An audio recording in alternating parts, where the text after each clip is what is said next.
3 दिन कोमा में गया था मैं। लाल रिवर दिखती थी और दो वो उसके अंदर छोटी नाव रहती है लकड़ी की, उसके अंदर दो छोटे छोटे बच्चे टेबिल वाले जो सिंह है वो मेरे साथ खेल रहे हैं। यानी मैं एक एज अ बॉल हूँ और थोड़ी देर बाद एक ब्लैक होल दिखता था, उसके अंदर मुझे फेंकते थे। पूरा ड्रीम देखता था और उसमें मुझे कॉन्ट्रैक्ट आया था, वो सोल कॉन्ट्रैक्ट था और वो कॉन्ट्रैक्ट ब्लड से साइन करना पड़ता है।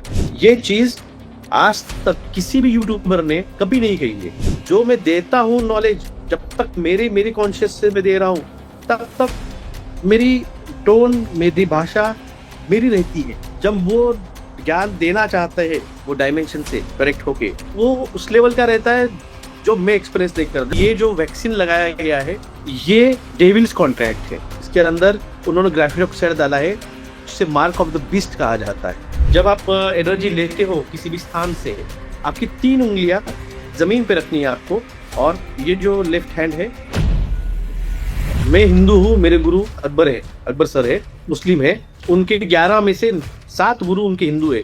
हर एक मेल की एक फीमेल होती है, शिव की एक पार्वती होती है, विष्णु की एक लक्ष्मी होती है। तो उसी तरह से जब कल्कि की अगर वैष्णवी है तो कली की भी तो कोई तो भी होगी। 24/7 श्री कृष्ण सुदर्शन लेकर नहीं चलते थे। वो जब आह्वान करने का रहता था तो उनकी सुषुम्ना, ईड़ा और पिंगला, इन तीनों जो कुंडलिनी है उनका आह्वान करके सुदर्शन का आह्वान किया जाता था। शिव जी का जो धनुष्य है वो कि उनका शस्त्र नहीं है, वो उनकी कुंडलिनी एनर्जी जो है। तो ये ईड़ा, पिंगला और सुषुम्ना बड़ी है क्योंकि स्पाइनल कॉर्ड का वो पूरे स्पाइन तक आता है, इसलिए वो बड़ा है, और इसलिए जो छोटे है इसलिए वो त्रिशूल है। सोलर फ्लेयर ब्लास्ट जो हो रहे हैं इसकी वजह से आपका चक्रास और आपकी कुंडलिनी और आपका डीएनए अपडेट होता है। ह्यूमन रेजोनेंस होता है पृथ्वी का, वो बढ़ता है, और वो बढ़ता है ऑटोमेटिकली आपके हार्ट चक्रा पे उसका असर गिर के आपको करेक्ट करने में, डीएनए को करेक्ट करने में मदद करता है। जब मैं वहां पे कानितनाथ जी के फर्स्ट टाइम जाके समाधि के सामने बैठ के दर्शन करके जब दर्शन किया, वो खुद कानितनाथ की सेम मूर्ति थी जो मुझे क्रॉस हुई। आपको दर्शन हो गए उनके? दिया था 2022 में स्टेटमेंट की मिडिल ईस्ट रहने लायक नहीं रहने वाला है। मक्का मदीना जंगल के अंदर ढक जाएगा, वहां पे बरसात होगी, इतनी बरसात होगी कि वो पूरा अमेज़न बन जाएगा। आज ऐसी हालत है कि दुबई में पानी ही पानी है, ईरान में नदियां बह रही है, जो मिडिल ईस्ट ड्राई था पहले। 27 के बाद में 8 to 9 लेवल के अर्थक्वेक नॉर्थन इंडिया में, खास करके भोपाल के ऊपर आने वाले हैं। मैंने 8 महीने पहले कहा था 500 की नोट बंद होने वाली है जून महीने में। लोग हंस रहे थे मेरे ऊपर, क्या बात कर रहे हो सर, आज से 4 साल पहले बताया 2000 की नोट बंद होने वाली है, तब भी लोग हंस रहे थे। और जब सच में 6 महीने बाद नोट बंद होगी तब जबरदस्त सर्किट लगने वाला है। एक रात में सोना और शेयर मार्केट बहुत जबरदस्त गिरने वाले हैं। मैं लोगों को 6 महीने से समझा रहा हूँ, अपने अपने बच्चों के और आपके डायबिटीज के, ब्लड प्रेशर के 1 साल के मेडिसिन भर के रखो, बाद में मिलेगा नहीं तुमको।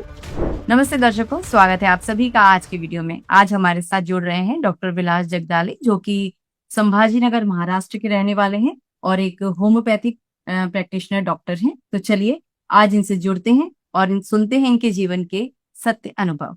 डॉक्टर, आपको बहुत बहुत स्वागत है हमारे चैनल पर। नमस्कार।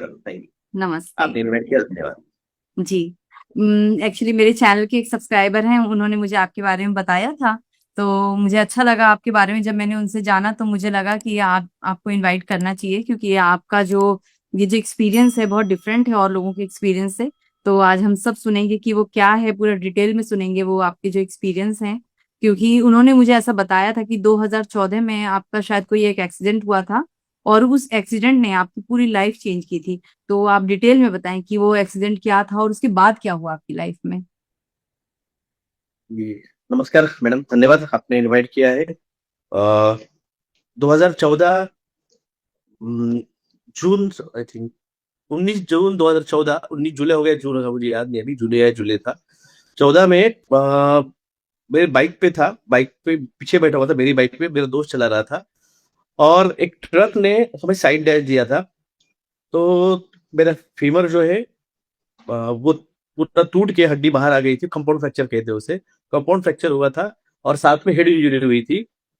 तो हेड इंजरी की वजह से 3 दिन कोमा में गया था मैं। और तब जब बाहर आया तब घर वालों ने, डॉक्टर्स ने, पिताजी ने, उन्होंने बताया कि भाई डॉक्टर ने कहा था अगर 3 दिन ये 72 घंटों में अगर कोमा से बाहर आ जाएगा तो हम इसका पैर का ऑपरेशन करेंगे, वरना इसका पैर का ऑपरेशन करके कोई फायदा नहीं है, आप ऐसे इसको लेके ही जाइए। तो जब मैं उस कोमा में था तो मुझे पहले से ही, जब छोटा था एट नाइन्थ स्टैंडर्ड में, तो ड्रीम्स गिरती थी और वो ड्रीम्स इतने रियलिस्टिक थी कि मैं नींद से बहुत इंटेंसली जागता था, या फिर वो इतने इंटेंस रहते थे कि मैं बेड से गिर जाता था। और इसलिए मैं पूरा ड्रीम्स देख नहीं पाता था कि भाई उस ड्रीम मुझे क्या दिखाना चाहता है, क्या दिखा रहा है। तो मैं उसको पूरा कंप्लीट नहीं कर पाता था। और जब मैं कोमा में गया तो वो जो ड्रीम मुझे गिरते थे वो मुझे कंटिन्यू वहां पे दिखना स्टार्ट हुए। और वो कोमा की सिचुएशन थी, तो मेरी कोई विल था ही कि मैं उसको देखूं या ना देखूं। तो उस कोमा के अंदर मुझे लाल रिवर दिखती थी, खून से खून से बहने वाली रिवर। और दो वो उसके अंदर छोटी नाव रहती है लकड़ी की, उसके अंदर दो छोटे छोटे बच्चे टेबिल वाले जो सिंह है वो मेरे साथ खेल रहे हैं। यानी मैं एक एज अ बॉल हूँ और वो अपने एक दूसरे के साथ वो थ्रो एंड थ्रो करके खेल रहे हैं। और थोड़ी देर बाद एक ब्लैक होल दिखता था, उसके अंदर मुझे फेंकते थे। जब उसके अंदर वो फेंकते थे तो वो फिर वो डायमेंशंस मुझे तब समझ में नहीं आता था। बाद में जब इस पे मैंने बहुत साल 14 के बाद में जब मैं इस पे बहुत कुछ पढ़ा, बहुत कुछ इसको शेयर किया कुछ गुरुओं के साथ, तो फिर बाद में पता चला कि यार वो डायमेंशन थे। तो मुझे वहां पे पहले तो आप नरक कह सकते हैं, जो जो थे वो सिचुएशन, वहां पे जलाया जा रहा है, वहां पे कोड़े गिर मार रहे हैं, और वहां पे आपके साथ सुइया चुभा रहे, तलवार से काट रहे कुछ। मैं उस टाइम तो पता नहीं था, मैं कोमा में तो कितनी देर, एक दिन था या 2 दिन था, वो सब पीरियड उसमें हुआ। और मुझे मेरे बाद मेरे दोस्त बैठते थे, वो बोलते थे कि डॉक्टर भैया तू पहले दिन जब कोमा में था, पहले और दूसरे दिन तू ऐसा तेरा शरीर हिलता था, तो कोमा में था तो भी तेरा शरीर इतना जर्क करता था। तो मैं भी जब वो सिचुएशन में जा रहा हूँगा उस पीरियड में से, उस पूरे नरक के कहिए कुछ भी बैड पैच में से, तो वो आत्मा जब जा रही होगी तो शरीर उसको फील कर रहा होगा ऐसे। मुझे तब थोड़ा रियलाइज हुआ। तब तो नहीं हुआ था, बाद में जब मैंने गुरुओं के साथ चर्चा की तब पता चला कि ये तेरा एक्सपीरियंस हुआ, तू जो आत्मा वहां पे फील कर रही है तेरा शरीर यहाँ पे फील कर रहा था। तो उसके बाद में आफ्टर सब टाइम फिर मुझे फिर वो सब नरक बिरक ब्लैक डार्कनेस सब निकल गया। फिर पहाड़, ग्रीनरी, और फिर हवा में उड़ना, बादल, ये सब चीजें दिखने लगी। जब कोमा से बाहर निकला, ऑपरेशन हो गया, तो मुझे हेवी एंटीबायोटिक्स पे रखा गया था और पेन किलर्स पे रखा गया था, पिप्रोमाइजिन और एक थी मेडिसिन। वो जब मुझे देते थे तो मैं with in half an hour मैं सिडेशन में जाता था, जैसे नशा में हूँ। मैंने डॉक्टर से कहा भी, जो थे मेरे incharge neuro physician and orthopaedic surgeon, उसे कहा सर मुझे ये मेडिसिन मत दीजिए, मैं इससे सिडेशन में जा रहा हूँ। और उन्होंने मुझे बात मानी नहीं, कंटिन्यू आगे 6 दिन 5 दिन मुझे वो एंटीबायोटिक्स और पेन किलर चलते रहे। तो उसमें जब मैं और सिडेशन में जब रहा, उसके 6-6 घंटे, दिन में 2 टाइम थी तो लगभग 12 घंटे में सिडेशन में रहता था। तो फिर मुझे वो अ, आप कहिए उसे ब्रह्मलोक कहिए, इंद्रलोक कहिए, विष्णु लोक कहिए, वो सारे जो भी है वो एज लाइक मैं उड़ते जा रहा हूँ वहां पे और देख रहा हूँ, ऐसा मुझे वो सब फील हुआ। उसके बाद जब हॉस्पिटल से आया, फिर सब ये हुआ, तो पता नहीं क्यों मैं जब भी आंख बंद करता था तो एक एक गर्म ऊर्जा जैसी मेरे पेट में, मूलाधार में, पेट में ऐसी हिलती थी। मैं समझता था, मैंने कभी मेडिटेशन किया नहीं है, मैंने लाइव भी मैंने लोगों से तब भी कहा था, अब कराता हूं मैं, पर तब नहीं करता था। तो वो मैं बैठ जाता था, अगर मैं कोई गाना सुन रहा हूँ और गाना मुझे पसंद है, तो पुराने गाने हो या नए भी कोई गाना अगर मैं सुन रहा हूँ और मुझे पसंद आ गया, तो ऑटोमेटिक एक जॉयफुली मैं अपने आंख बंद कर लेता था और उस डायमेंशन में ऑटोमेटिक चला जाता था। वो सब जो मैंने इसमें देखा था सिडेशन के सिचुएशन में या फिर कोमान के अंदर, वो मैं जब हैप्पीली या फिर कोई सैड सॉन्ग है, जो मुझे बहुत बहुत से गाने सैड है मगर अच्छे हैं, पसंद आते हैं, तो वो सुनता था तो ऑटोमेटिक वो मेरे साथ होता था। 15-16 के बाद में खास करके 16 के बाद में जब नोटबंदी हुई, तब प्रैक्टिस पे बहुत परिणाम हुआ। तो उसकी वजह से टाइम ज्यादा मिलने लग गया मुझे।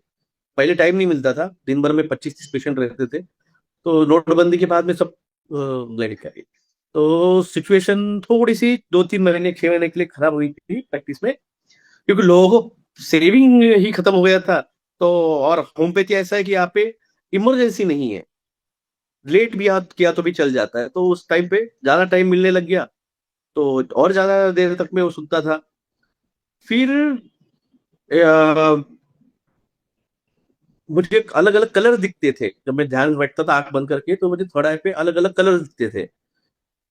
जैसे जैसे बाद में कहीं तो भी मुझे बुक्स मिली, उसमें था कि भाई तुम्हारा जो चक्र एक्टिवेट हो रहा है उसका एक पर्टिकुलर कलर होता है, कि वो कलर तुमको वहां पे दिखना स्टार्ट होता है। फिर 2018-19 में थोड़ा ये हुआ, मेरा क्लिनिक जो था रेंटेड था। तो ओनर्स ने हमें सभी डॉक्टर, जितना पूरा पॉली क्लिनिक था, 5 डॉक्टर थे, सभी को उन्होंने खाली करवाया कि मुझे प्रॉपर्टी बेचनी है, आप सब यहाँ से खाली हो जाओ, निकल जाओ यहाँ से। तो मैंने क्लिनिक बंद किया और मुझे तुरंत कोई क्लिनिक मिला नहीं था 15 दिन। तो मैंने सारा पॉइंट अप करके सब सामान घर पे रख दिया। मेरी खेती है, वहां पे थोड़ा प्रॉब्लम चल रहा था मजदूरों का। तो पापा बोले थोड़ा खेती देख ले, अब क्लिनिक बंद है तो खेती देख। तो दिन हफ्ते में 3 दिन में खेत पे जाता था। और हर एक, अब वहाँ पे मेरे पास सारी फ्रूट्स की खेती है, 16 एकड़ है। उसमें आम है, उसमें मौसम्बी है, उसमें सीताफल है, उसमें आपका पपई भी तब था, पपई है, और जामुन है। वो तो हर एक पेड़ के पास जाके उस पेड़ को पानी मिल रहा है क्या, ड्रिप थी, ड्रिप सिस्टम है, तो पानी मिल रहा है क्या, उसको खाद मिल रहा है क्या, पत्ते अगर झड़ रहे हो, उसको कुछ बैक्टीरियल या फंगल इन्फेक्शन हुआ है तो उसके लिए नेचुरल जो जीवामृत बोल के आता है, कि पेस्टिसाइड के बजाय, हर्बिसाइड के बजाय, मैंने वो यूज कर उस पे किया। हरे पत्ते को छूता था, फील करता था। मुझे तब पता नहीं था कि मैं इनके साथ कनेक्ट हो रहा हूँ, इसके साथ मेरी ग्राउंडिंग हो रही है। ये मुझे आध्यात्मिक कुछ मालूम नहीं था। मैं बस घर वालों को प्रॉब्लम चल रहा है, खेती पे कोई ये नहीं है, तो मैं वो ख्याल रखने के लिए मैं 2-2.5 साल, 18-19 लॉकडाउन के 6 महीने पहले तक मैं खेत पे जाता था हर हफ्ते भी 3 दिन। और कभी कभी रात को भी जाना पड़ता था, रात को लाइट आती थी, रात को जाके पानी भरना पड़ता था। तो ये सब चीज मैं 2020 में जो की, तो मगर एकता हुआ कि जब मैं वहां पे बैठता था और थक जाता था, खेत है, खेत में घूमना आसान नहीं रहता है। ऊपर से हम सिटी वाले, शहर के लोग हैं, वो खेत में अगर घूमेंगे थक जाते। तो मैं नीम के पेड़ के उसके जड़ के पास बैठ के आग बंद करके भी, आग बंद करके थोड़ा रिलैक्स होता था। तब मैंने एक first time white light experience की थी मेडिटेशन में। मेडिटेशन भी नहीं, थका हुआ था, मेडिटेशन भी नहीं कर रहा था, बस आप थका हूं, बैठा हूं और सांस ले रहा हूं, भाई रिलैक्स हो जाओ। इसलिए सांसों पे ध्यान देना, मेडिटेशन में नाम जाप करना, उपचार करना, ये मुझे कुछ नहीं पता।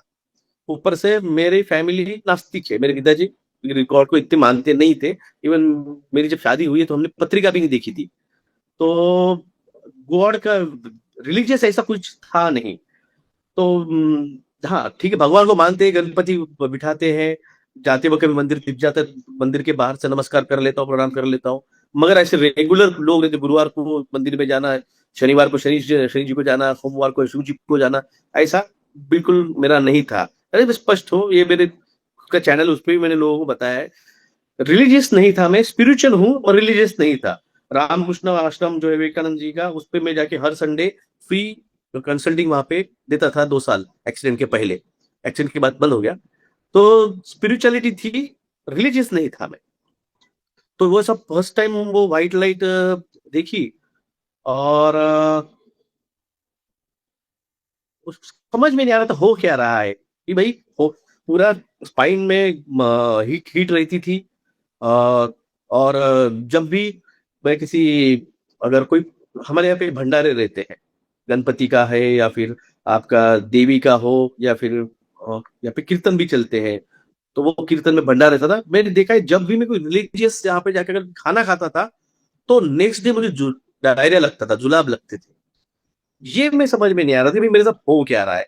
हाँ भाई डॉक्टर हूँ, खाया है, फूड पॉइजन हुआ ऐसे मुझे लगता था, फूड पॉइजन हुआ होगा। तब 2020 के लॉकडाउन के बाद में सब कुछ बंद हो गया। फिर लोगों को जागृति देना, ये करना, सब मैंने चालू किया। 21 में सब होने के बाद में मैंने एक पॉडकास्ट में, मेरे यूट्यूब पे वीडियो में मैंने एक दिन लाइव फर्स्ट टाइम लोगों को बताया कि भाई मैंने एस्ट्रल प्रोजेक्शन मेरा हुआ था बॉडी का, और मैंने नियर डेथ एक्सपीरियंस किया है। तो ये मैंने बोल दिया, और मेरे यूट्यूब चैनल तब अच्छा खासा चलता था। अरे लोग आते थे देखने। तो गुजरात की एक मैडम थी, और उनकी माता जी मेरा चैनल देखती थी। मैं अवेयरनेस के लिए डालता था वीडियो, वैक्सीनेशन, कोविड, इन सब के बारे में, मास्क क्यों ना पहने, वैक्सीन क्यों ना लगाए, एज अ डॉक्टर प्रोफेशन से।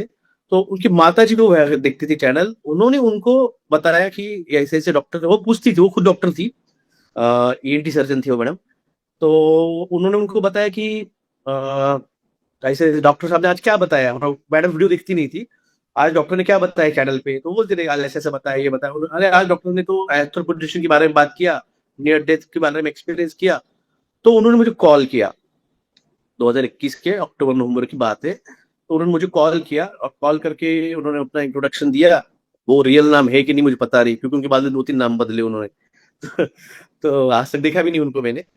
तो उन्होंने कॉल किया, डॉक्टर साहब ऐसा ऐसा, मैं डॉक्टर खुद बात कर रही हूँ, और आपने एक नियर डेथ एक्सपीरियंस शेयर किया है। तो मैंने कहा हाँ मैंने किया है। तो बोले मेरी माता जी देखती है चैनल, तो आपने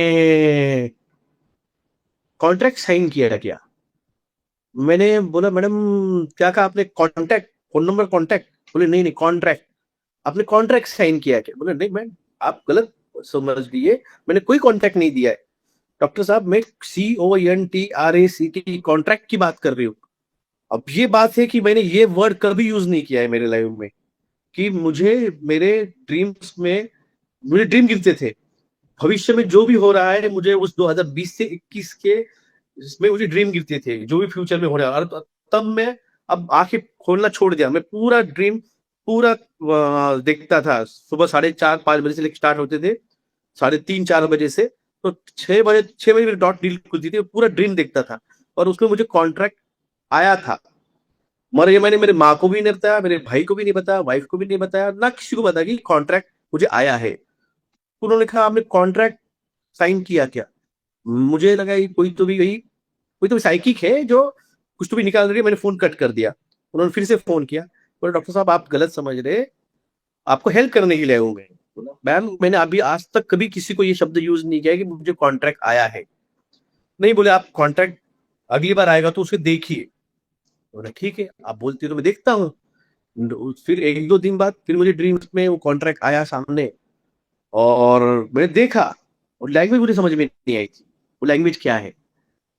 और उनका नंबर आया था मेरे पास, मैंने कॉल किया, मतलब मैडम ऐसा ऐसा मुझे आज दिखा है कॉन्ट्रैक्ट, लैंग्वेज मुझे समझ में नहीं आ रही है। तो वो बोले आप बस इतना कहिए कि भगवान से मैं कॉन्ट्रैक्ट पढ़ना चाहता हूँ, आप मुझे जो समझे उस भाषा में उसको रिप्रेजेंट कराइए। वो हिंदी होगा, मराठी होगा, इंग्लिश होगा, आप ये रिक्वेस्ट कीजिए तो आपको उसका कोड खुल जाएगा। ठीक है। फिर 1-2 दिन बाद फिर से वो कॉन्ट्रैक्ट सामने आया। मैंने क्या, जैसे उन्होंने कहा था कि आप प्रे कीजिए, मैंने प्रे किया, तो कॉन्ट्रैक्ट मुझे मराठी में पूरा लिख के आया सामने। वो सोल कॉन्ट्रैक्ट था मेरे प्रीवियस बर्थ का, मैंने इस बर्थ में आने के लिए जो किया था वो सोल कॉन्ट्रैक्ट, वो मराठी में था। अब उसको साइन करूं या ना करूं, ये मुझे समझ में नहीं आ रहा था। तो उन्होंने मुझे फिक्स से कहा कि आप उसको कीजिए, कोई टेंशन मत लीजिए, आप कीजिए। मुझे 3 महीने लगे उसको कन्विंस करने की कि मैं उसको करूं कॉन्ट्रैक्ट साइन। मैं बोला मैडम मेरे कुछ सवाल है, अभी भी उसको नहीं कर पा रहा हूँ। कि मेरे बचपन से एक ड्रीम आता है। अभी उसका जवाब उन्होंने दिया तब, वो आए थे गुरु आए थे मेरे पास, मेरी जो सोल जर्नी है उसको पूरा आगे, क्योंकि रुक गई थी। मैं मेरे हमेशा ड्रीम में देखता था कि मैं एक बंद किले में हूँ, और किले के कोई भी रास्ता एग्जिट नहीं है। मैं एक घोड़े पे हूँ, मेरा घोड़ा है सफेद वाला, मेरे हाथ में एक मशाल है, पूरा अंधेरा है किले में, और मैं उस किले के पूरे इर्द गिर्द ढूंढ रहा हूँ रास्ता बाहर जाने का। और बाहर से लोग या फिर सैनिक जो है वो हमला कर रहे हैं, आक्रमण कर रहे हैं उस किले पे। मैं जब से मुझे याद है, मैं 5th स्टैंडर्ड 6th स्टैंडर्ड से ड्रीम था मेरा, और अभी भी गिरता था, 2020 तक गिरता था, 21 तक गिरता था मुझे वो। महीने में 2 महीने में एक बार क्यों गिरता था। इवन मेरे मैं होम्योपैथ हूँ, हमारे अंदर ड्रीम्स का बहुत इंपॉर्टेंट है केस टेकिंग में। तो मैंने मेरे दोस्तों को भी बताया था, जो मेरे डॉक्टर्स कलीग्स है, भाई यार मेरी केस टेकिंग लिया और मेरे ये ड्रीम उसको डिकोड कर। तो वो बोलते यार कुछ नहीं, तू ट्रैप सिचुएशन में है, तेरी जिंदगी थोड़ी ट्रैप सिचुएशन में है, इसलिए तो ऐसा लग रहा है। तो मैंने मैडम से कहा, मैडम ऐसा ऐसा मुझे ड्रीम आ रहा है, बचपन से आ रहा है। तो उन्होंने कहा ठीक है, आप एक कीजिए, आप उस किले के, आप सब घूम लिया किला, मतलब उसे सब घूम लिया है, आप किले के बैक डोर में जाइए, वहां पे एक अंदर जाने वाला रास्ता है। अब देखिए ड्रीम मेरा है, ये मैं बचपन से देख रहा हूँ, और उनका कोई संबंध ही नहीं है कि मैं उसको बता रहा हूँ किला ऐसा ऐसा है। उन्होंने कहा आप बैक डोर में जाइए, बैक डोर से आप नीचे जाएंगे अंडरग्राउंड, वहां पे आपको एक एग्जिट डोर मिलेगा।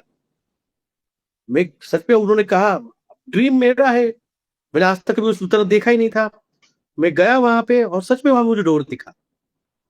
यानी ये एक्सपीरियंस, मैं एक साइंटिफिक डॉक्टर हूँ, मैंने साइंस लिया था 10th 12th में, इंटरेस्ट दी, मेडिकल में एडमिशन लिया, एनाटॉमी फिजियोलॉजी साइकोलॉजी सब पढ़ा है, एमडी किया, एमडी में साइकोलॉजी भी गया, एनालिसिस भी है। तो यार मैं बोला ये कैसे हो सकता है कि मेरा ड्रीम इनको कैसे क्या एनालाइज हो रहा है कि यहाँ पे आप जाइए।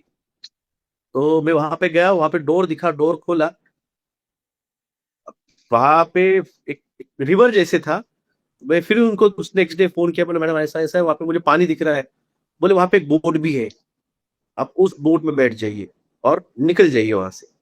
मैं बोट में बैठ के वहां से निकल गया। फिर आ, फिर ये 1 डेढ़ महीना बस वो बोट से बाहर निकला, मेरा पूरा सब साउंड हो गया। फिर उस बारे में कोई ड्रीम नहीं आते थे, फिर फ्यूचर में जो होगा फ्यूचरिस्टिक इवेंट उसके आते थे।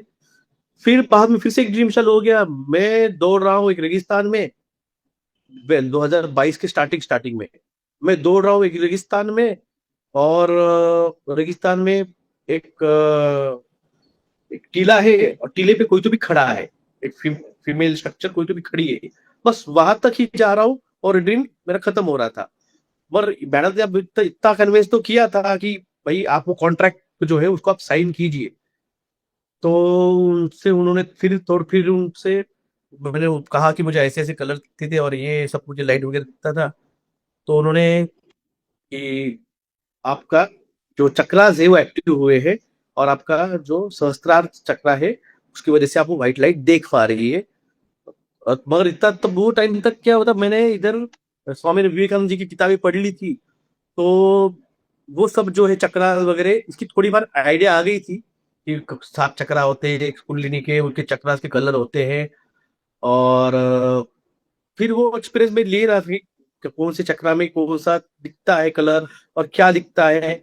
इवन जब व्हाइट लाइट मुझे जब इसमें दिखने लग गई थी खेतों में, तब मुझे सहस्त्रार्थ का वो जो कमल है, अलग सहस्त्र कमल, वो भी दिख गए थे। 2020 में जुलाई महीने में 14 जुलाई को आई थिंक सुशांत सिंह राजपूत ने जो मूड की आत्महत्या की न्यूज आई। और मैं मूवीज इतने देखता नहीं हूँ, पहले था, पहले अब छोड़ दिया है। तो जब से इल्यूमिनाटी वगैरह ये सब पता चला है कि यार ये सब कर रहे हैं 2012-13 के बाद में, तब से मूवी देखना छोड़ दिया।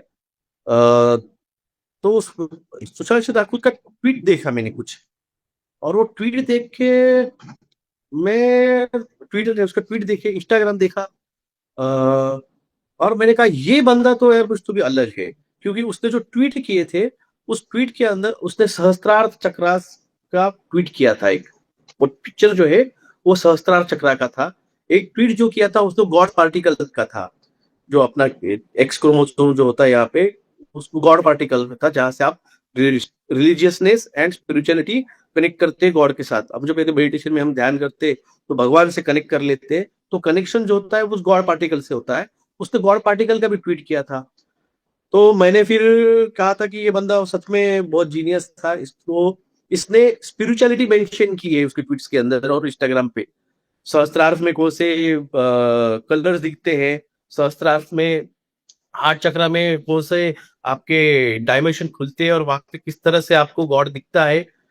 जिस तरह से लोग कहते हैं कि भगवान की मूर्त ऐसी है, वो तो वैसी नहीं है, वो तो एक सिर्फ तेज पुंज के रूप में है, व्हाइट लाइट के स्वरूप में है। जब आप प्रतिबंधन ने और मुझे थोड़ी सी जब हेल्प की थी, तो मैं और उस व्हाइट लाइट तक तो व्हाइट लाइट देख रहा था, जैसे आपको एक सूरज दिख रहा है या फिर किसी मंदिर के ऊपर एक लाइन चलता हुआ दिखता है, वैसे दिख रही थी मुझे, मगर कभी उस तक गया नहीं था मैं।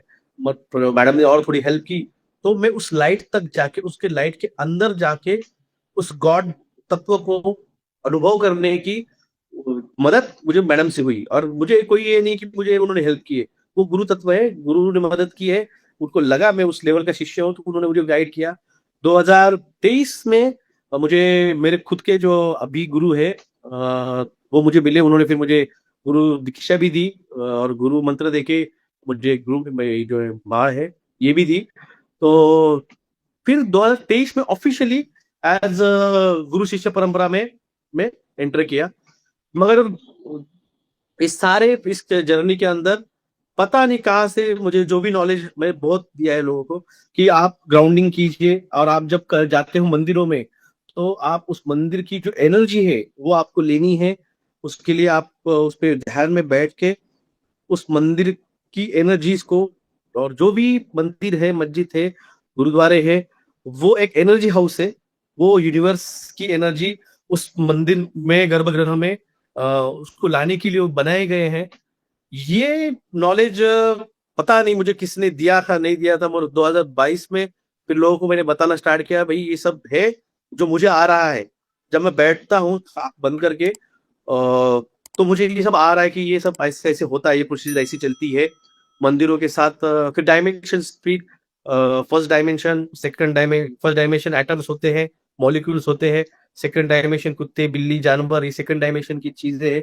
हर डायमेंशन में अपना डीएनए, ह्यूमन डीएनए आता है और हम आते हैं जब हम इन पूरे तो के साथ कनेक्ट कर लेते हैं। Four dimension is a travel to the future, और फिफ्थ डायमेंशन जो भविष्य होने वाला है वो चीजें फिफ्थ डायमेंशन में आती है।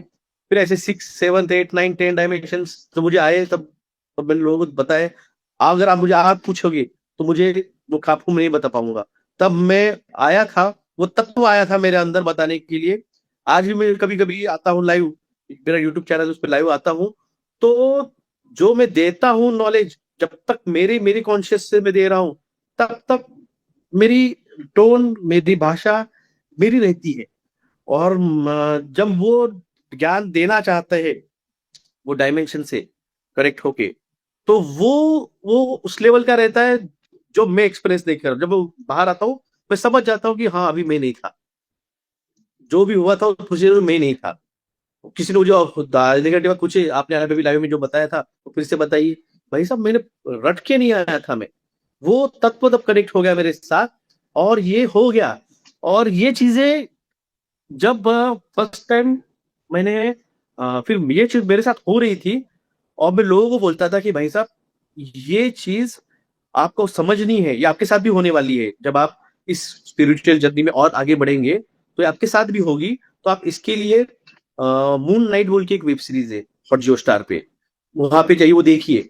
फिर आप फिर कांतारा मूवी आई, फिर ब्रह्मास्त्र मूवी आई। तो और उसी टाइम पे एक थे राकेश शर्मा जी, प्रकृति मैडम ने ये उसका दिया था नाम। फिर मैंने कहा था आप जाके राकेश शर्मा जी की वीडियो देखिए।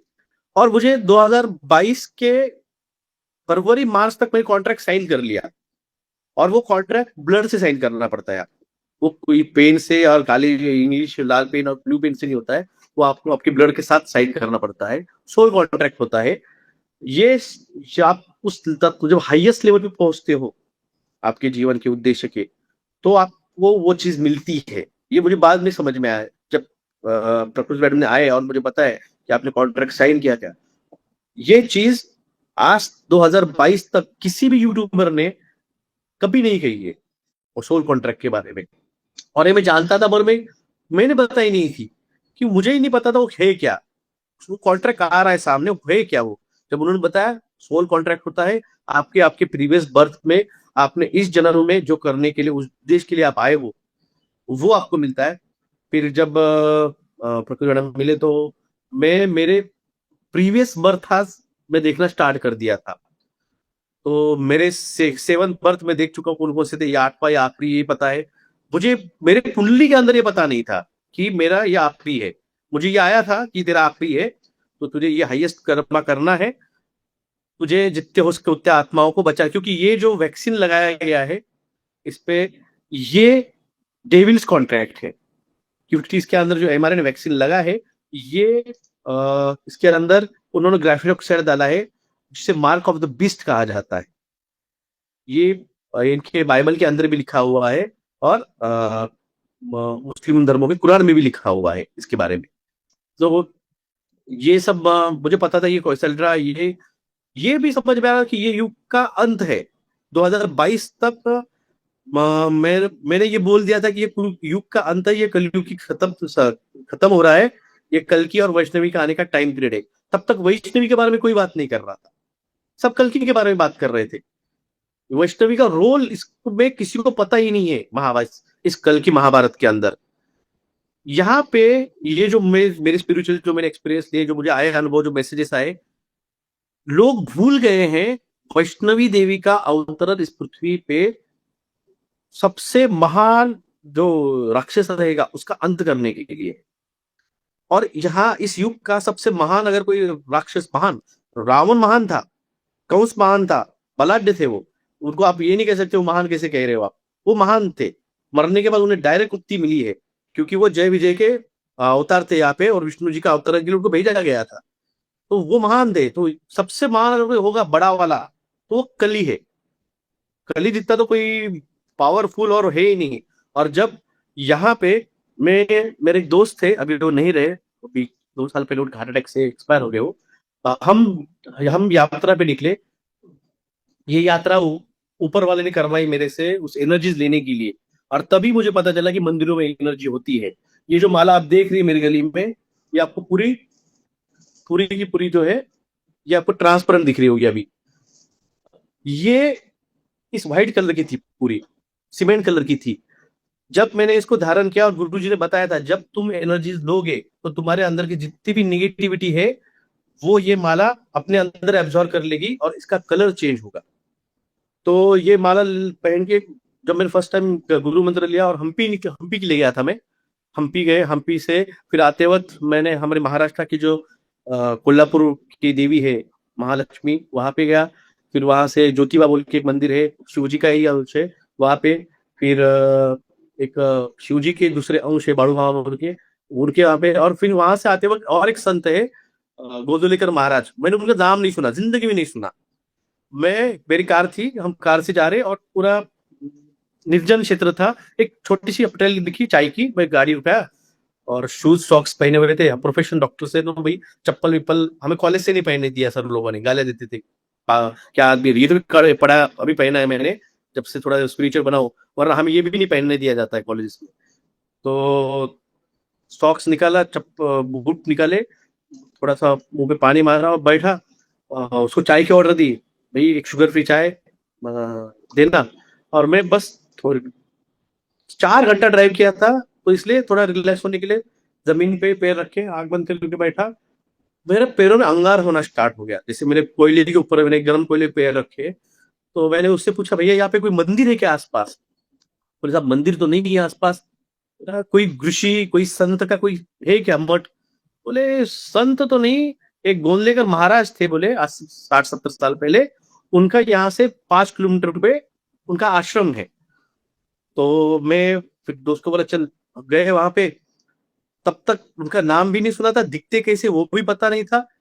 तो गए अंदर, कार पार्क किया, शूज निकाल के हाथ पैर धो के मुंह धो के अंदर गए, समाधि को उनका दर्शन किया और उनका मंत्र चालू था, श्री राम जय राम जय जय राम। पहली बार, वो भी वही पहली बार सुना मैंने, वो वहां पे चल रहा था। मैं मेरा बैठा। अब मुझे तो ये था कि उन्होंने बताया था कि जब तुम एनर्जी तुम्हारी निकलेगी बाहर, तुम्हारे नाक में से पानी बहना स्टार्ट होगा।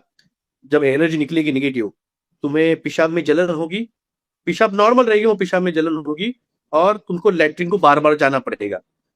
तो मैं बैठा और मुझे बोला था उन्होंने कि निकलेगा, तो मैंने रुमाल जो है मेरे यहाँ पे दोनों पैरों के बीच में रख दिया और माला जो है वो निकाल के। आप एनर्जी लेने के भी एक तरीका है, जब आप एनर्जी लेते हो किसी भी स्थान से, तो आप जैसे बैठते हो, उसे मांडी डाल के बैठिए, आपकी 3 उंगलियां जमीन पे रखनी है आपको, और ये जो लेफ्ट हैंड है ये आपके मूलाधार पे, आपका लिंग जो है मूलाधार होता है। ठीक, हमें कोई प्रॉब्लम नहीं, डॉक्टर लोग इसलिए लिंग जो है वो आपका मूलाधार है, उस पे रखना है। ये आपका रिसीवर हैंड है, ये आपका गिवर हैंड है। तो आप उस एनर्जी ले रहे हो और इससे आप आपके मूलाधार में वो दे रहे हो। मूलाधार से एनर्जी आपकी ऊपर जाती है और जैसे जैसे जाती है वैसे वैसे आपको वो फील होता है। अगर आप मूलाधार, अगर आप उस पे बाद में बात, फिर वो अगर आप चाहेंगे तो उस पे हम किस तरह से एक्टिव होते हैं क्या क्या, उस पर हम बाद में पॉडकास्ट कर लेंगे। जी जरूर मगर जरूर। वो मैंने किया, मैंने वो किया। और 108 का गुरु मंत्र होता है, जो भी जिनको नहीं पता होगा स्पिरिचुअलिटी में, 108 माला भी जो होती है जो 108 रहती है, ये अभी 107 ही बची है। क्योंकि जब भी मेरे ऊपर अटैक हुए, नेगेटिव अटैक, तो ये माला टूटी है। तो सबसे पहली बार ये टूटी थी, मैं दत्तात्रेय जी का जो जन्म स्थान है माहौरगढ़, नांदेड़ जिले के पास माहौरगढ़ है, वहां पे मुझे मुझे बुलावा आया, मैं चला गया फैमिली को लेके। वो वहां पे गया और दत्तात्रेय जी का, ऐसे दत्तात्रेय जी का ये है जन्म स्थान, और यहाँ पे ऐसे उसको ठेके में बैठा था और माला मेरे हाथ में थी। माला मेरे हाथ में थी और मैं उसका मंत्र जाप कर रहा था, एनर्जी माला में ले रहा था कि उसको डाल दो बाद में। और जैसे उठा मैं, माला टूटी हुई थी। यानी उसको तोड़ने वाला कोई, वैसे नहीं किसी ने हाथ में उसको छेड़ा है, काटा है, या फिर किसी कुत्ते पे अटकी थी और टूट गई। मेरे हाथ में माला थी और हाथ में जब उठा तो सारे के सारे मणि टूट गए थे, नीचे गिर गए थे। मेरे साथ पहली बार हुआ था। मणि माला पहले थे, 7 ही दिन हुए थे। मेरे मेरे गुरु जी, उनको फोन किया सुबह सुबह 7:30 बजे, गुरु जी ऐसा ऐसा हुआ है और माला टूट गई है। तो बोले बेटे तेरे पे बहुत जबरदस्त अटैक हुआ था, नेगेटिव अटैक, और वो माला ने तेरे ऊपर ले लिया है। गुरु जब बनाते हैं आप, तो आप पे आने वाला हमला, आप पे आने वाला अटैक, ये आपके पहले गुरुओं पे जाता है। वो उसको शिथिल करते हैं और आप पे सिर्फ उसका इम्पैक्ट दिखता है। तो ये मेरे लिए भी नया था। मेरे गुरुजी मुझे ढूंढते हुए आए, मैं गुरु के पास नहीं गया था। उनके गुरु थे वो शंकर गुरु जी, वो एक्सपायर हुए पिछले साल। उम्र हो गई थी, 85+ हो गए थे वो। तो उनको आया था कि डॉक्टर जगदाड़े ऐसे ऐसे संभाजी नगर में है, उनको शिष्य बनाना है। तो वो उम्र से ज्यादा थे, उन्होंने, उनके जो शिष्य थे, जालना में है वो। अ, मैं हिंदू हूँ, मेरे गुरु अकबर है, अकबर सर है, मुस्लिम है। उनके 11 में से 7 गुरु उनके हिंदू है। वैसे शंकर गुरु जी उनके शिष्य गुरु थे और ये उनके शिष्य थे। तो उनको उन्होंने आदेश किया कि जाके विलास को ऐसे ऐसे तुम गुरु दीक्षा दो। तो उन्होंने मुझे दी और ये टूटी माल। मैं बोला सर ये टूट गई है। बोले उसको जाओ तुरंत और उसको गांठना, हमारे मराठी में गांठना बोलते हैं, उसको पिरो पिरो लो फिर से। और इसको जाके उसको बहती हुई नदी के अंदर, नहीं, अगर बहती हुई नदी नहीं मिली तो जिस मंदिर में हो उस मंदिर का ही तीर्थ उस पे लीजिए और 11 बार मृत्युंजय मंत्र का जाप करके फिर उसे पहनो। उसके बाद से पिछले 6-7 महीने तक ये माला कम से कम 25 से 30 बार टूटी है। एक बार तो प्रयागराज में हम गए, मेरे साथ और 2 दोस्त हैं, प्रयागराज में गए, संगम पे गए। संगम पे हम वहां पे बैठे हुए हैं, हाथ छोड़ा हुआ है, फिर से वही आपकी 3 उंगलियां, ना पहाड़ पे भी जाए, पहाड़ में भी देखो, जल भूमि अग्नि वायु आकाश, 5 तत्व है, 5 तत्वों की एनर्जी है, आपका शरीर 5 तत्वों से बना हुआ है। आप बहते हुए नदी में जाओगे, ठहरे हुए पानी में मेडिटेशन नहीं होता है। तो आप जितने भी संत मुनि देखिए, वो बहती हुई नदी में जाके आचमन दे देते हैं। तो बहती हुई नदी में 3 उंगलियां डालनी है, मूलाधार पे आपका हाथ रखना है। अगर आपसे 108 नहीं हो पा रहे हैं, टाइम कम है आपके पास, आप 18 का कीजिए, 18 का जाप कीजिए, 9 का कीजिए, या उसके काउंटिंग में आता है 9, 18, 27, इस काउंटिंग में आता है। तो आप कम से कम 18 का कर लीजिए। और फिर वो कर ही रहा था 18 का मैं, और मुझे अंदर, मेरे बनियान के अंदर फील हुआ माला टूट गई है। तो मैंने बस उससे उससे उठा, पकड़ा, और मैंने ऐसे ही पकड़ के रखा पेट को और शर्ट को और बनियान को, बाहर आया। बाहर आते ही जहाँ पे वो पूरी प्रयागराज में रेत थे, तो रेत क्रॉस करके बाहर आना पड़ता है, जहाँ पे सोए हुए हनुमान जी है। तो वहां तक आया, वहां पे फर्श थी। तो वहां पे धीरे से मैंने शर्ट निकाला, ये निकाला, और सारे मणि टूट गए थे, उसको उठाया। अब समझ में आया कि प्रयागराज में कितनी एनर्जी है, कि मुझे वहां पे एनर्जी नहीं ले रही थी। देखो, हम अभिकन जो है, जो जो अभी अपनी आत्मा का सच ढूंढने के लिए निकले हैं, तो हम रोशनी की तरफ जा रहे हैं। और तब मुझे ये चीज का रियलाइजेशन हुआ, शक्तिमान बेवकूफ नहीं था, अंधेरा कायम रहे सम्राट कल्विश कहने वाला। अंधेरे के खिलाफ ये सूर्य, ये रोशनी की ये युद्ध है, ये जर्नी है। तो ये समझ कि वो एनर्जी नहीं चाहता है कली कि मैं ले पाऊं। आज कली कहाँ है? यहाँ पे कोई कंस नहीं है, कोई रावण नहीं है। जो कली है वो अपने अंदर है, अपने सोच में है। ये युद्ध जो ये महाभारत, ये पहला युद्ध लड़ा गया भारत के बाहर श्रीलंका में, दूसरा युद्ध लड़ा गया इसी महाभारत में कुरुक्षेत्र में। अब ये जो युद्ध है सेकंड महाभारत, ये अपने अंदर है, अपने विदिन है। लोभ मोह मद मत्सर कामना, ये जो षड्रिपु है, इनका युद्ध अपने साथ है। और ये आपको हावी कर रहा है, ये आपको उससे बाहर नहीं जाने दे रहा है। कोई आज पैसे के पीछे मोह के भाग रहा है, कोई अच्छी जॉब के लिए भाग रहा है, वासना है वो अच्छा जॉब, आपकी गाड़ी बंगला, लोभ है ये, अ, अरे मेरे से ज्यादा उसके पास ज्यादा, ईर्ष्या है, ये सब आपके अंदर है। ये कली आपको उसके बाहर लेके जाने देने वाला है। तो ये समझा, ये पावरफुल था क्योंकि यहाँ पे श्री राम जी की और माता सीता की, लक्ष्मण जी के यहाँ पे पैर लगे हैं। ये कुंभ का स्थान है, तो यहाँ पे एनर्जी हाई रहेगी। लाखों लोग उस प्रयागराज पे आके स्नान करके गए, पिंडदान, उतनी आत्माएं वहां पे हैं, और उसकी एनर्जी मैं ले रहा हूं, तो वो मुझे कैसे लेने देगा? तो टूटी। फिर हम प्रयागराज के ही मार्केट यार्ड के बाहर हम वो पिरो रहे थे। तो उस बाबा पहले क्या करते थे, वो पूरी मार एक ही धागे में पिरो के दे देते। वो बाबा ने पहली बार मुझसे कहा कि साहब मैं हर एक मनी के बाद उसे गांठ मारता हूँ, ताकि आपका टूटेगा ना तो एक ही मनी घूमेगा, बाकी नहीं। बोला ये बहुत अच्छा गाइडलाइंस किया आपने, करो इसको। तो वो करने तक हम देख रहा था, और मुझे फील हो रहा था। शूज पहने हुए थे, मगर मेरे पूरे चेहरे पे से और कान से बर्निंग हो रही थी।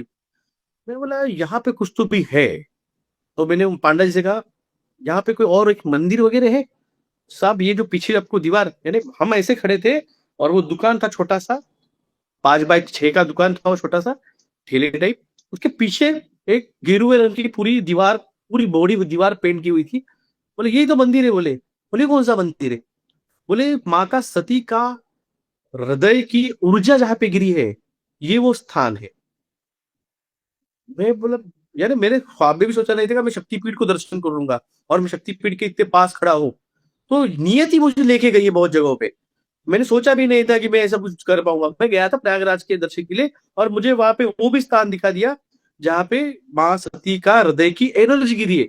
वहां पे कोई मूर्ति नहीं है। आप जाएंगे प्रयागराज में, बहुत जनों को पता भी नहीं है। अगर आपके ब्रॉडकास्ट से उनको पता चले, जो खुद प्रयागराज के आसपास के, आप प्रयागराज जाएंगे तो माँ सती के, देखो आपका हार्ट है, आपका हार्ट, देखो श्री कृष्ण जी का हार्ट पुरी में रखा हुआ है, मगर उस हार्ट को चलाने वाली जो एनर्जी होती है, वो वो हार्ट में नहीं है। वो आपके हार्ट के ऊपर एक ए नोड होता है, जहां से फर्स्ट इंपल्स निकलता है, तो आपकी दिल की पहली धड़कन स्टार्ट होती है, जिसे ए नोड कहा जाता है। वो ए नोड को, वो इलेक्ट्रोमैग्नेटिक है। आपका जो छाती की पट्टी निकलती है, उसे ईसीजी कहा जाता है, इलेक्ट्रोकार्डियोग्राफ। वो इलेक्ट्रिक है, आपका हार्ट जो है इलेक्ट्रिक है। उस हार्ट बीट से आपकी एनर्जी चल रही है, वो एनर्जी वहां पे गिरी है। तो वो, मैं जब वहां पे गया, मेडिटेशन शुरू किया, तो कहना नहीं है कि ये जब आप भगवान को प्रति प्रेरित समर्पित हो जाते हो ना, तो वो आपको सब करा लेता है। फिर आप नहीं करते हो, फिर वो कराता है, आप माध्यम बन जाते हो। अभी के जो ये भी जो है कि कल की आने वाले हैं और वैष्णवी आने वाली है, ये जब मैंने फर्स्ट टाइम बताया था, तो बहुत जन फिर बोले, कई सारे ये जो पंडित बैठे हुए कथाकार, मेरे वीडियो बहुत वायरल होते थे। मेरे वीडियो के जब कृषि कायदे आए थे फर्स्ट टाइम पे, बोलूंगा आपके यहाँ पे, मैं बीजेपी विरोधी वगैरह ऐसा कुछ नहीं हूँ। मैं मानवता के सपोर्ट में हूँ। जो मानवता के सपोर्ट में है मैं उसमें हूँ, जो मानवता के विरोध में है मैं उसके विरोध में हूँ। फिर वो कोई भी सत्कार रहे, मुझे उससे कोई लेना देना नहीं होता है। तो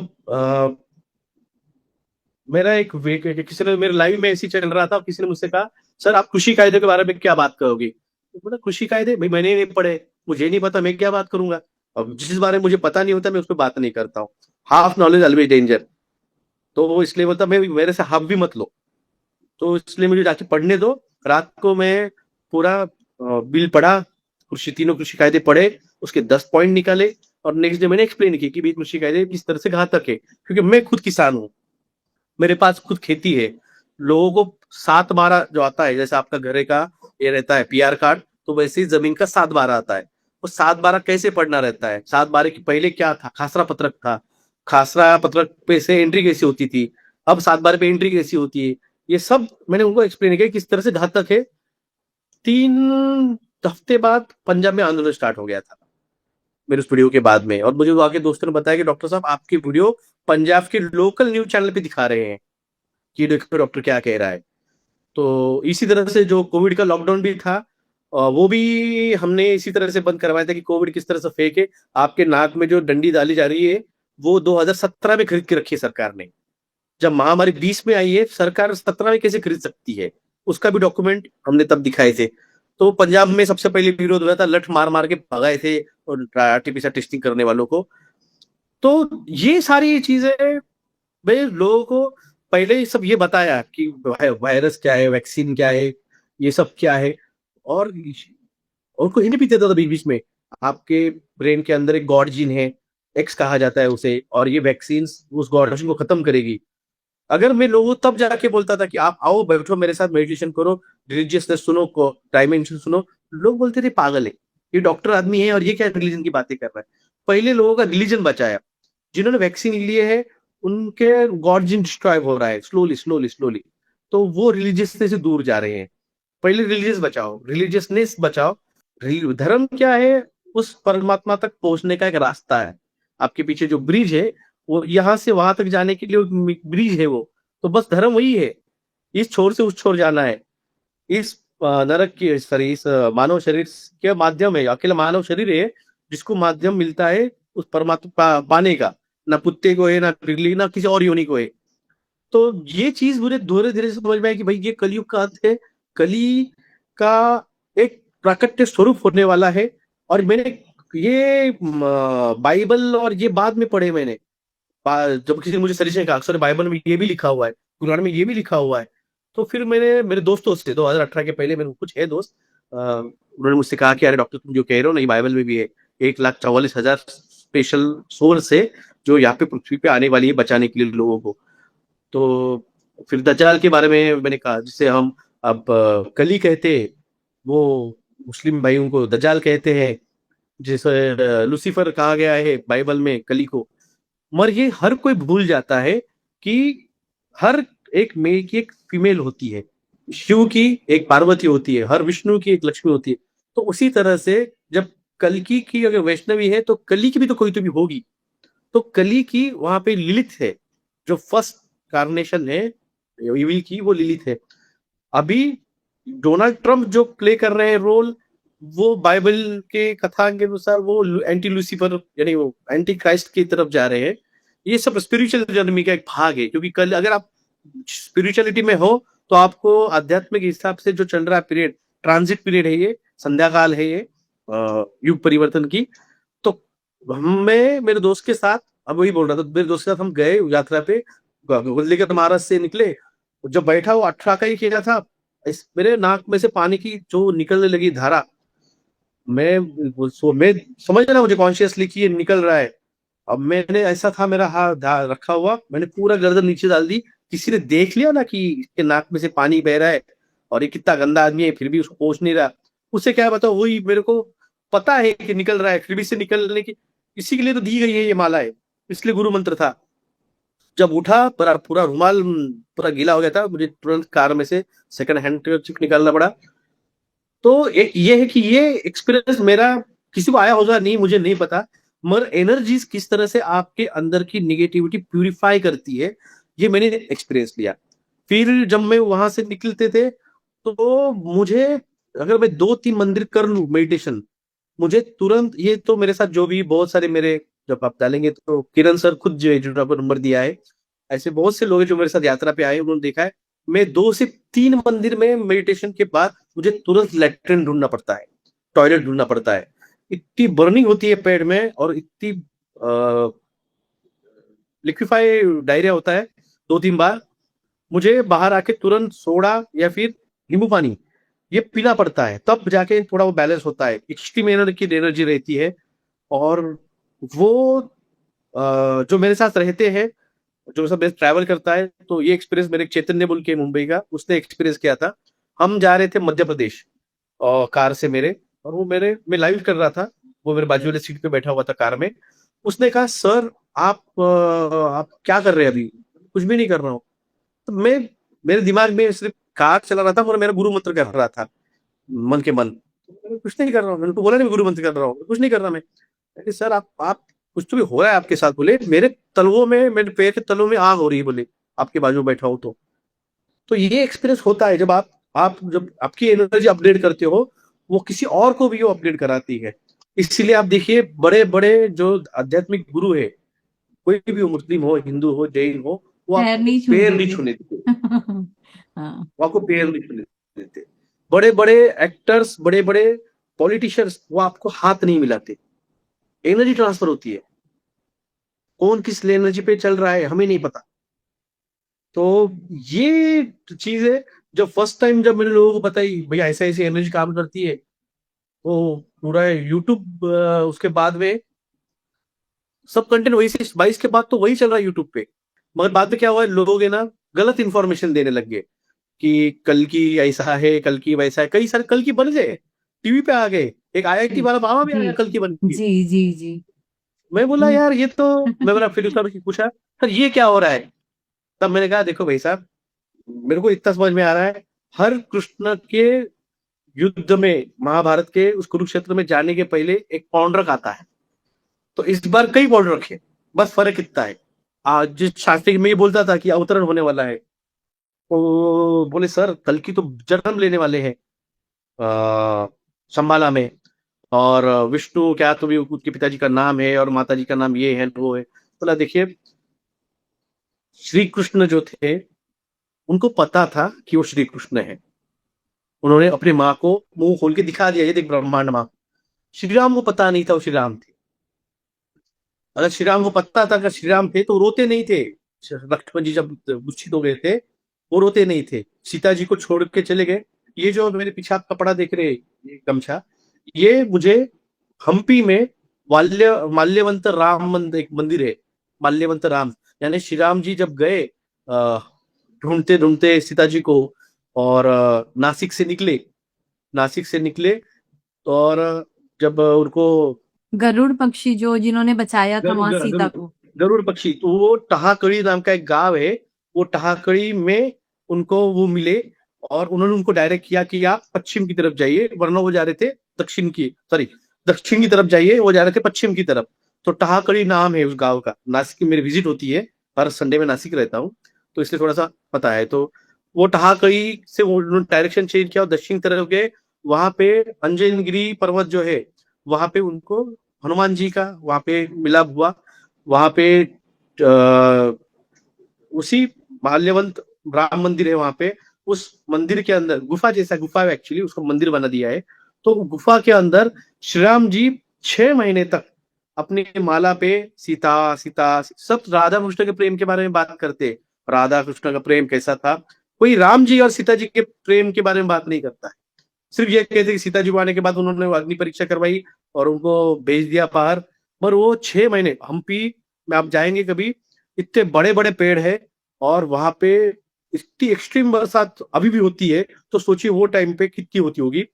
तो वो 6 महीने तक अपनी माला पे सीता सीता का नाम जपते रहे। तो वो माल्यवंत राम मंदिर है वो। तो उस इसके अंदर श्री राम जी के अंदर वो अवतरण था। वैसे श्री कृष्ण जी जो थे, उनके अंदर भी वो अवतरण था, और वही अवतरण उन्होंने अर्जुन के कराया है। अर्जुन को उन्होंने जो गीता बताई, उसमें तू कौन है, तू एक आत्मा है, सब कुछ जो उसको बताया, तब उसके अंदर, अर्जुन के अंदर, वो अर्जुन की एनर्जी का अवतरण हुआ। और वो युद्ध खत्म होने के बाद वो चली गई एनर्जी। इसका उदाहरण ये है कि जब श्री कृष्ण ने अपने देह छोड़ा, तो उन्होंने कहा था कि मेरी सारी जो भी 16,000 बीवियां है, इनको तू लेके जा सेफली। तब जब वहां पे आदिवासी बिल्ल लोग जब उन पे हमला करते हैं, तो अर्जुन वो शस्त्र नहीं चला पाता है। जब व्यक्ति वही है, और सब कुछ उसके पास, शस्त्र उसके पास है, धनुष्य बाण उसके पास है, तो वो क्यों नहीं चला पाया? क्योंकि वो उसका एनर्जी का जो काम था वहां पे महाभारत में, वो खत्म हो चुका था, वो एनर्जी चली गई थी। श्री कृष्ण जी की एनर्जी जब उन्होंने महाभारत की जब गीता बताई, तो अब ये संजय कहते हैं धृतराष्ट्र से, राजन, कृष्ण की तो भाषा ही बदल गई है, वो तो ऐसे बात कर रहा है कि वही स्वयं है और वही ईश्वर है। तब उस वक्त में वो एनर्जी ने कनेक्ट किया था श्री कृष्ण ने। 24/7 श्री कृष्ण धनुष्य सुदर्शन लेकर नहीं चलते थे, वो जब आह्वान करने का रहता था तो उनकी सुषुम्ना, ईड़ा और पिंगला, इन तीनों जो कुंडलिनी है, उनका आह्वान करके सुदर्शन का आह्वान किया जाता था।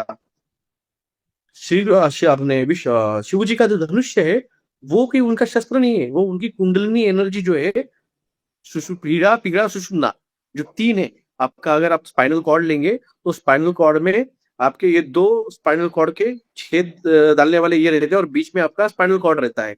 तो ये ईड़ा, पिंगला और सुषुम्ना, सुषुम्ना बड़ी है क्योंकि स्पाइनल कॉर्ड का वो पूरे स्पाइन तक आता है, इसलिए वो बड़ा है, और इसलिए जो छोटे है इसलिए वो त्रिशूल है। ये कोई समझाता नहीं। अध्यात्म वो बैठे कीर्तनकार कथाकार, वो बोलते थे 4.5 लाख 4,35,000 साल का कलयुग है, और ये कौन है जो बोल रहा है कि खत्म हो गया है? इनको ये कंसेप्ट ही पता नहीं भाई साहब। जब हम ब्लैक होल की तरफ जाते हैं तो टाइम स्पिन होना ज्यादा स्पीडली हो जाता है, टाइम स्पीड चेंज हो गया है, साइंटिफिकली अभी प्रूव हुआ है। दिन का लगभग 40 सेकंड स्पीड दिन की कम हो गई है, क्योंकि हम ब्लैक होल की तरफ जा सरक रहे हैं। पृथ्वी 3rd डायमेंशन से 5th डायमेंशन में जाने वाली है। जिस दिन इस पृथ्वी का भूगोल बदल जाएगा, अर्थक्वेक से ये पूरी पृथ्वी का स्ट्रक्चर चेंज हो जाएगा, जब वो दिन रहेगा 5th डायमेंशन का। अभी हम 4th डायमेंशन में है। अभी जो सोलर फ्लेयर ब्लास्ट हो रहे हैं वो अब पूरे पृथ्वी के डायरेक्शन में है। ये सोलर फ्लेयर ब्लास्ट, ये सबसे पहले 2022 में मैंने लोगों को बताया कि सोलर फ्लेयर ब्लास्ट जो हो रहे हैं, इसकी वजह से आपका जो चक्रास और आपकी कुंडलिनी और आपका डीएनए अपडेट होता है, उसमें alpha, theta, beta, gamma, delta particle से या आपके शरीर पे गिरते हैं तो आपकी जो ह्यूमन रेजोनेंस रहता है पृथ्वी का, वो बढ़ता है, और वो बढ़ता है ऑटोमेटिकली आपके हार्ट चक्रा पे उसका असर गिर के वो भी उस पर इम्पैक्ट करके घुमाने में, हार्ट चक्र को घुमाने में और आपको कनेक्ट करने में, डीएनए को कनेक्ट करने में मदद करता है। आपके 7th क्रोमोसोमल डीएनए जो है, 7th स्ट्रैंड ऑफ डीएनए का जो है 7th नंबर, वो आपको अवेकनिंग कराता है, वो आपको वो एनर्जी देता है। आप आपके गॉड जीन को कनेक्ट करके उस आध्यात्मिक जर्नी को आप आगे फॉरवर्ड कर पाएंगे। लोग क्या करते हैं, मैंने देखा है, मैं जब भी गया हूँ देखा, मंदिर आते हैं, मंदिर में और दर्शन करते हैं तो भाग जाते हैं। अरे भागने गर्दी जल्दी क्या है तुझे, अगली ट्रेन पकड़नी है। अरे जिसके लिए आया है तू, उस भाव में बैठ तो सही उस मंदिर में। उस लेकिन अब मंदिरों में बैठने कहाँ देते हैं ना, लाइन बोलते हैं, लाइन से आगे निकलते जाओ, मूर्ति के दर्शन करो और निकलते जाओ, बैठने ही नहीं देते। मंदिर में बैठना मतलब जो मंदिर का कंपाउंड वॉल है ना, वो उसके अंदर आपको बैठना है। गर्म तो आप बैठ ही नहीं सकते, वो वहां पे पूरा ये। पर जो मंदिर के बाहर कंपाउंड वॉल जो है, आप वहां बैठिए, क्योंकि जो मंदिर की एनर्जी है वो उस जो कंपाउंड वॉल बनाया गया है वहां तक मैक्सिमम रहती है। कोई भी अपन जब मंदिर में जा रहे हैं तो जो दीवार बनी है उसका एक गेट है, तो उस गेट को वो बंद करते तो एनर्जी मैक्सिमम अंदर रहती है। अब कई मंदिरों में तो अब गर्भगृह में भी नहीं जाने देते हैं, वो बाहर ही रोक रहे हैं। उनको पता चल चुका है कि भाई साहब ये लोग एनर्जी के पीछे आ रहे हैं। 3 साल से मैं हम्पी में गया था, लगभग 4 बार गया हूं मैं हम्पी में। तो 3 साल पहले जब गया था तो कई सारे मंदिरों में एंट्री करने देते थे वो। अब ऐसा है कि हम्पी में कई वहां पे मूर्तियां नहीं है। हम्पी की खासियत है, हम्पियों में मूर्तियां नहीं है। वह सारी मूर्तियां वो कहा किसने निकाल लिए, क्या की है नहीं पता। उस सिर्फ वहां के विट्ठल मंदिर जो है, विट्ठल मंदिर की पता है हमें कि विट्ठल मंदिर हम्पी का जो है, वहां की विट्ठल और रुक्मिणी की मूर्तियां आज पंढरपुर में लाके रखी गई है। क्योंकि 14वें शतक में जब मुगल निजामों ने आक्रमण किया था पंढरपुर पे, तो वहां का जो कृष्णदेवराय राजा थे, वो उनकी पत्नी बहुत बड़ी भक्त थी, विट्ठल भगवान की। तो उन्होंने उनको ख्वाब में आया कि वो मंदिर तोड़ने वाले हैं, तुम मुझे वहां से उठा के लेके आओ। तो आज भी मराठी में कुछ अभंग है, कानडा विठ्ठलू, कन्नड़ में विट्ठल जाके बैठे थे, इसलिए कानडा विट्ठलू, उसको वहां पे एक अभंग बने हुए। तो वो मूर्ति वहां पे लेके गए, और हम्पी में वो मंदिर जो है उसके राइट साइड में एक छोटा सा सभा मंडप है, उसके जो पिलर बने हुए हैं उस पे आप कुछ लकड़ी से बजाओगे तो हर पिलर में से अलग म्यूजिकल साउंड आता है। और वो शाम को 7 बजे, उसकी जो राजा की पत्नी थी रानी, वो वहां पे 7 बजे आके नृत्य करती थी विठ्ठल भगवान की पूजा के स्वरूप में। और तो पूरे मंदिर को खाली किया जाता था, सिर्फ उसके जो बजाने वाले इंस्ट्रूमेंटल वाले थे म्यूजिशियन, उनको ही वो सब बजाते थे और वो पूजा करती थी। 17वें शतक में यहाँ के एक बहुत बड़े संत है नाथ महाराज पैठण के, और एक है भगवानगढ़ के, उनको ख्वाब में आया कि विट्ठल को, भाई विट्ठल उन्होंने बताया मुझे लेके आओ रिटर्न, पंढरपुर में मुझे फिर से लेके आओ। तो वो वहां की वो विट्ठल रुक्मिणी की मूर्तियां फिर लाके पंढरपुर रखी। ये स्टोरी पता है। बाकी के वहां पे कम से कम 100-200 मंदिर है, उनकी मूर्तियां कहाँ गई है कुछ पता नहीं, मगर वो मंदिरों में आज भी एनर्जीज है। मैं इतनी बार गया हूँ, मैंने 4 बार गया, 4 बार मैंने 108 का मेडिटेशन किया, 3-3 4-4 दिन रुका मैं वहां पे, मगर वो एनर्जी आज तक खत्म नहीं हुई है। तो अगर आपकी कोई है यहाँ पे जो ट्रैवल करना चाहते हैं, अगले रिलीजियस ट्रैवल करना है, तो आप किसी और रिलीजियस टेम्पल पे जाके उस एनर्जीज को लेने के बजाय आप हम्पी जाइए। एक से बढ़कर एक मंदिर है, एक से बढ़कर एक उसकी वास्तुकला है। बहुत गाइड लगा लीजिए, अगर पता नहीं होगा तो गाइड लगा लीजिए, बहुत सुंदर है। वहां पे विरूपाक्ष का मंदिर है, विरूपाक्ष मंदिर में भी बहुत बहुत एक्सट्रीम एनर्जी है। वहां पे चक्र जो है, जहाँ पे श्री राम जी ने भगवान शिव की पूजा की थी और उनको सुदर्शन चक्र मिला, वो स्थान वहां पे है तुंगभद्रा नदी के किनारे। और वहां पे खास बात है, हनुमान जी जहाँ पे मेडिटेशन किए, वो जगह उस मंदिर के बिल्कुल पीछे है। जहाँ पे हनुमान जी ने शिव जी अपने राम जी के ध्यान करते तपस्या की है, वो बिल्कुल उसके पीछे है वो। तो वो बहुत सुंदर है। इवन उसके ही थोड़े से पीछे वाले पहाड़ में शबरी की कुटिया भी है। हमें सिर्फ बताते हैं कि शबरी शबरी कुटिया वो है कहाँ वो हम्पी में है। वो भी बहुत पवित्र स्थान है। मैंने जनरल मैं पूरा भारत घुमा हूँ, मगर जो एनर्जीज मैंने हम्पी में दी फील की है, वो एनर्जी मैंने बाद में फिर अ, गिरनार पे की थी, गिरनार परिक्रमा में, या फिर गुजरात का गिरनार तो बहुत फेमस है अपनी जी, एनर्जीज को लेकर। जूनागढ़ में मैंने वहां पे फील की है वो एनर्जी। वहां पे वो एक्सपीरियंस मैं आपको बिल्कुल बताऊंगा। क्या हुआ था, मैं गया टूर के साथ गया था, मुझे पता नहीं था गिरनार परिक्रमा, एक टूर के साथ गया था। और टूर गाइड ने बताया था कि आपको यहाँ से निकलना है, जब आप एंटर करते हो जूनागढ़ में, तो आपको लेफ्ट साइड से परिक्रमा के लिए, जो लेफ्ट साइड से आपको दर्शन करना है नीचे इसका, शिव जी का उस कुंड है, उस कुंड का।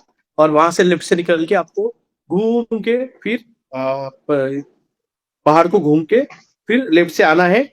और लेफ्ट से आने के बाद वो परिक्रमा खत्म, 34 किलोमीटर की वो परिक्रमा है, सॉरी 42 किलोमीटर की परिक्रमा है वो।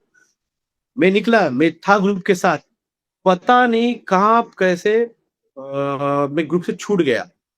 और लोग सारे जो एक्सपर्ट जो है परिक्रमा करने वाले, वो 8 घंटे में वो परिक्रमा करते, 42 किलोमीटर की, जो ट्रैकर से ट्रैकिंग करने वाले, और कोई भी 10 घंटे में करते हैं। मैं निकला, 12 किलोमीटर के बाद मैं ग्रुप से छूट गया। मैं चलता गया, परिक्रमा खत्म किया, सुबह हो गई, 6:30-7 बज गए। मैं आया और मैंने एक से पूछा, "अ, परिक्रमा खत्म हो गई?" वो गुजराती, वो बोल रहा गुजरात में, क्या बोल रहा हूँ, मुझे गुजराती आती नहीं है।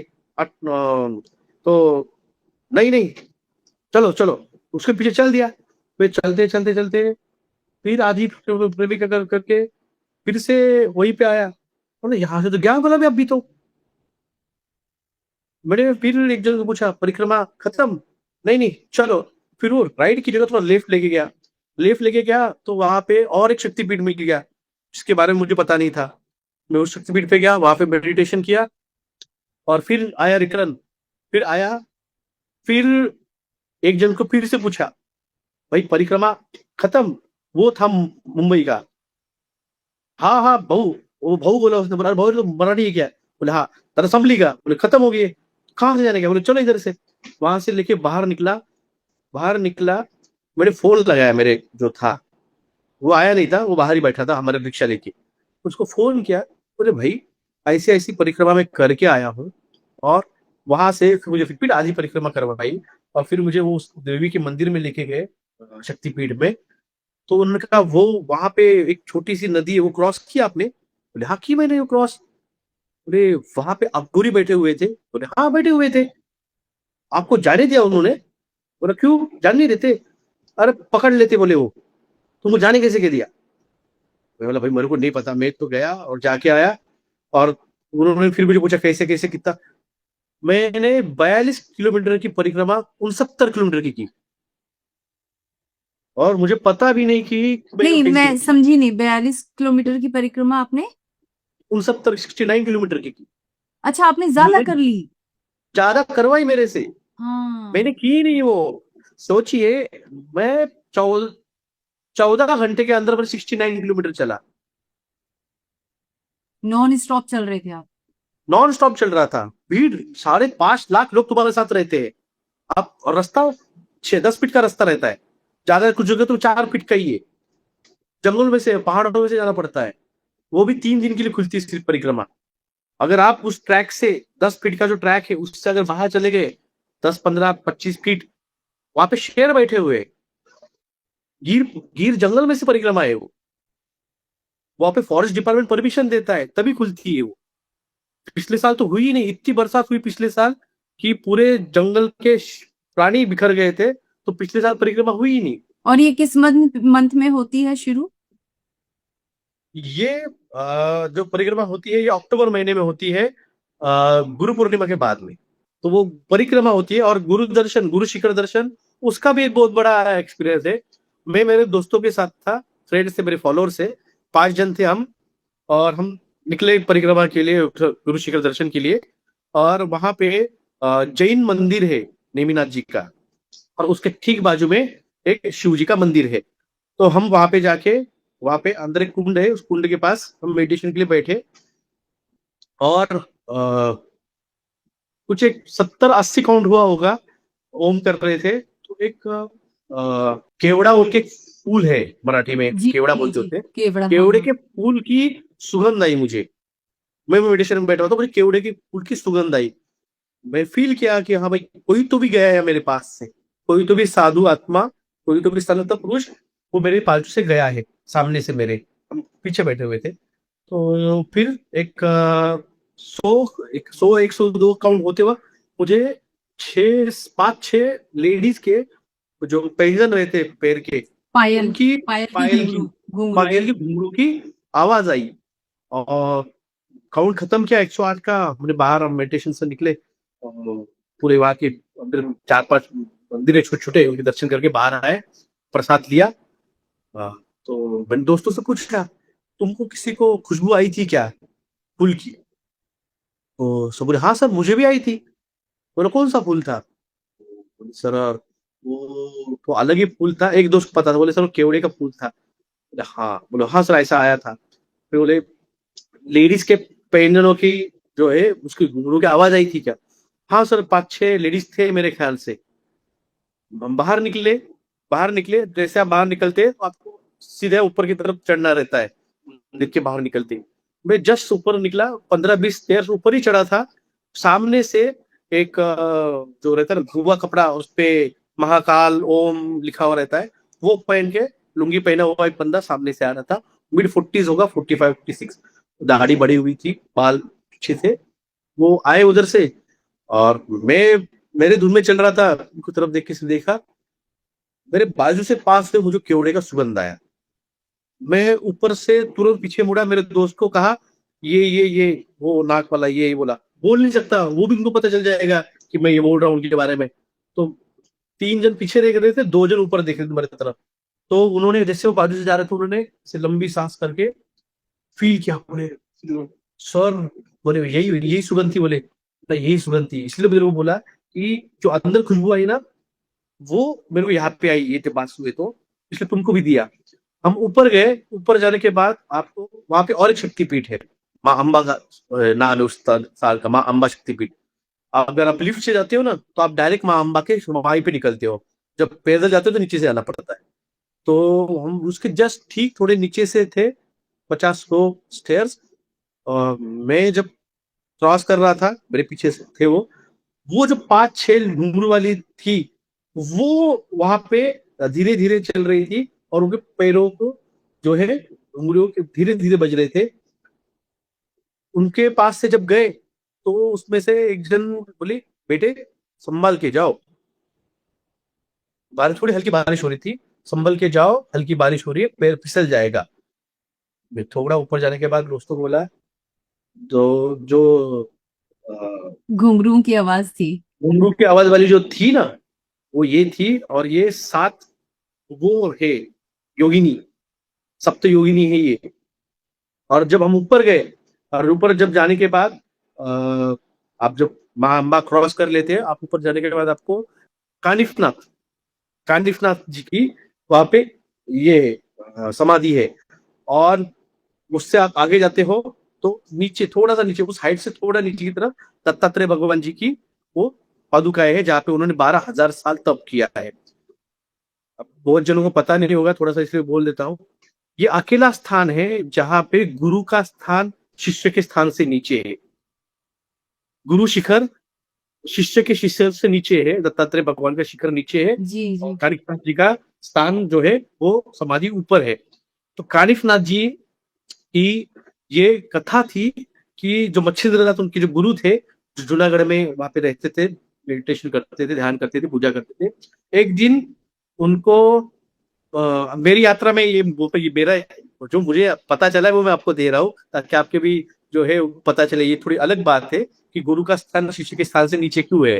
जूनागढ़ में सब क्या है, और यही चल रहे थापड़ा फेफड़ा। तो एक दिन उनके भीख मांगने गए थे, भिक्षा भिक्षा मांगने, तो भिक्षा में उनको आलू उड़े मिले 2। गुरु जी के पास लेके आए, मच्छिंद्र जी ने खाए, पसंद आ गई उनको, बोले मच्छिंद्र कानिफ, मुझे पसंद आए तो और लेके आ। अब गुरु आदेश है, मना कैसे करेंगे। गए, जिस घर से मिला था, बोला माता जी, वो आलू बड़े आपने जो 2 दिए थे उसको बहुत पसंद आए, मुझे और चाहिए। अब क्या है, जूनागढ़ में सब साधु संत रहते हैं, तो जूनागढ़ वाले कभी कभी परेशान हो जाते हैं। क्या तू भिखारी लोग आते हैं, भीख मांगते हो, फ्री में मिलता है तो डबल आगे हो, शर्म तुमको, ऐसा वैसा। बोले माता जी, आप जो मांगे दे देता हूँ, मुझे बस आलू बड़े दे दीजिए, गुरु को मैं मना नहीं कर सकता। तो तू क्या देगा मुझे, तुम जो मांगोगी दूंगा, तेरी आंख दे दे, बोले निकाल के मुझे। तो कानिफनाथ बोले दो, बोले उनका चिमटा रहता है, जो भी नाथ संप्रदाय होते हैं उनके हाथ में एक चिमटा रहता है, जो भजन करते हैं उससे। उन्होंने तुरंत अपनी एक आंख निकाल के उस माता जी को उन्होंने दे दी, और 2 आलू बड़े दिए, लेके आए। अब गुरु जी सो गए थे, उठा नहीं सकते गुरु जी को। ये बहुत गुरु शिष्य परंपरा में ये बहुत माना जाता है, गुरु को डिस्टर्ब नहीं किया जाता। जब तक गुरु बैठना कहे, बैठा नहीं जाता है।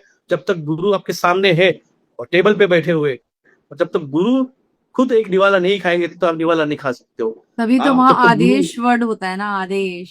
जी जी, अब ये हम मेरे खुद गुरु है। जब आप उनके यहाँ पे जाते, जब तक वो बोले बैठ, तब तक मैं बैठ नहीं सकता हूँ। आप कोई भी, आप प्रेमानंद महाराज के शिष्य देखिए, कोई उनके बराबर नहीं चलता है, सब एक कदम पीछे चलना पड़ता है। गुरु के आप आगे, गुरु के बराबर समांतर नहीं चल सकते, समांतर बैठ नहीं सकते, जब तक वो बोले नहीं, जब तक वो बोले नहीं। तो अब वो जाके खड़े हो गए गुरु के चरणों के पास, वो दे लिया था कटोरे में, वो बैठे। गुरु जी सोए हुए। थोड़ी देर बाद गुरु जी के पैरों को, उसको भी पानी जैसा नरम फील हुआ कि क्या पानी कहाँ से आ गया। गुरु जी उठ के बैठ के देखा, पैरों पे खून लगा हुआ है। तो गुरु जी ने ऊपर की तरफ देखा कि खून कहाँ से आया। उन्होंने अपनी आंख ढक के रखी हुई थी कपड़े से। बोले खून कहाँ से आया है। बोले गुरु जी आपके लिए आलू बड़े लाया हूं मैं। ये आलू बड़े छोड़, खून कहाँ से आया है। फिर वो गुरुजी वो माता जी के पास गया, माता जी ने कहा कि तुम क्या भिखारी लोग हो ऐसे वैसे बोल के, और तू मुझे क्या देगा, तो उन्होंने मुझे आंख मांग ली, तो मैंने उनको आंख निकाल के दे दी। अरे बोले पागल है कि तू ऐसा वैसा। बोले गुरुजी आपका आदेश था, आपके आदेश के आगे कुछ भी नहीं। तो मच्छिंद्रनाथ जी परेशान भाव ये हो गए, खुश हो गए। वो नाथ संप्रदाय है, वहां पे कोई भी असंभव नहीं है। उन्होंने अपनी दिव्य ताकत से उनकी आंख उनको फिर से दे दी, और उन्होंने कहा कि क्या चाहिए तुझे, बोल कानिफ तुझे आज क्या चाहिए।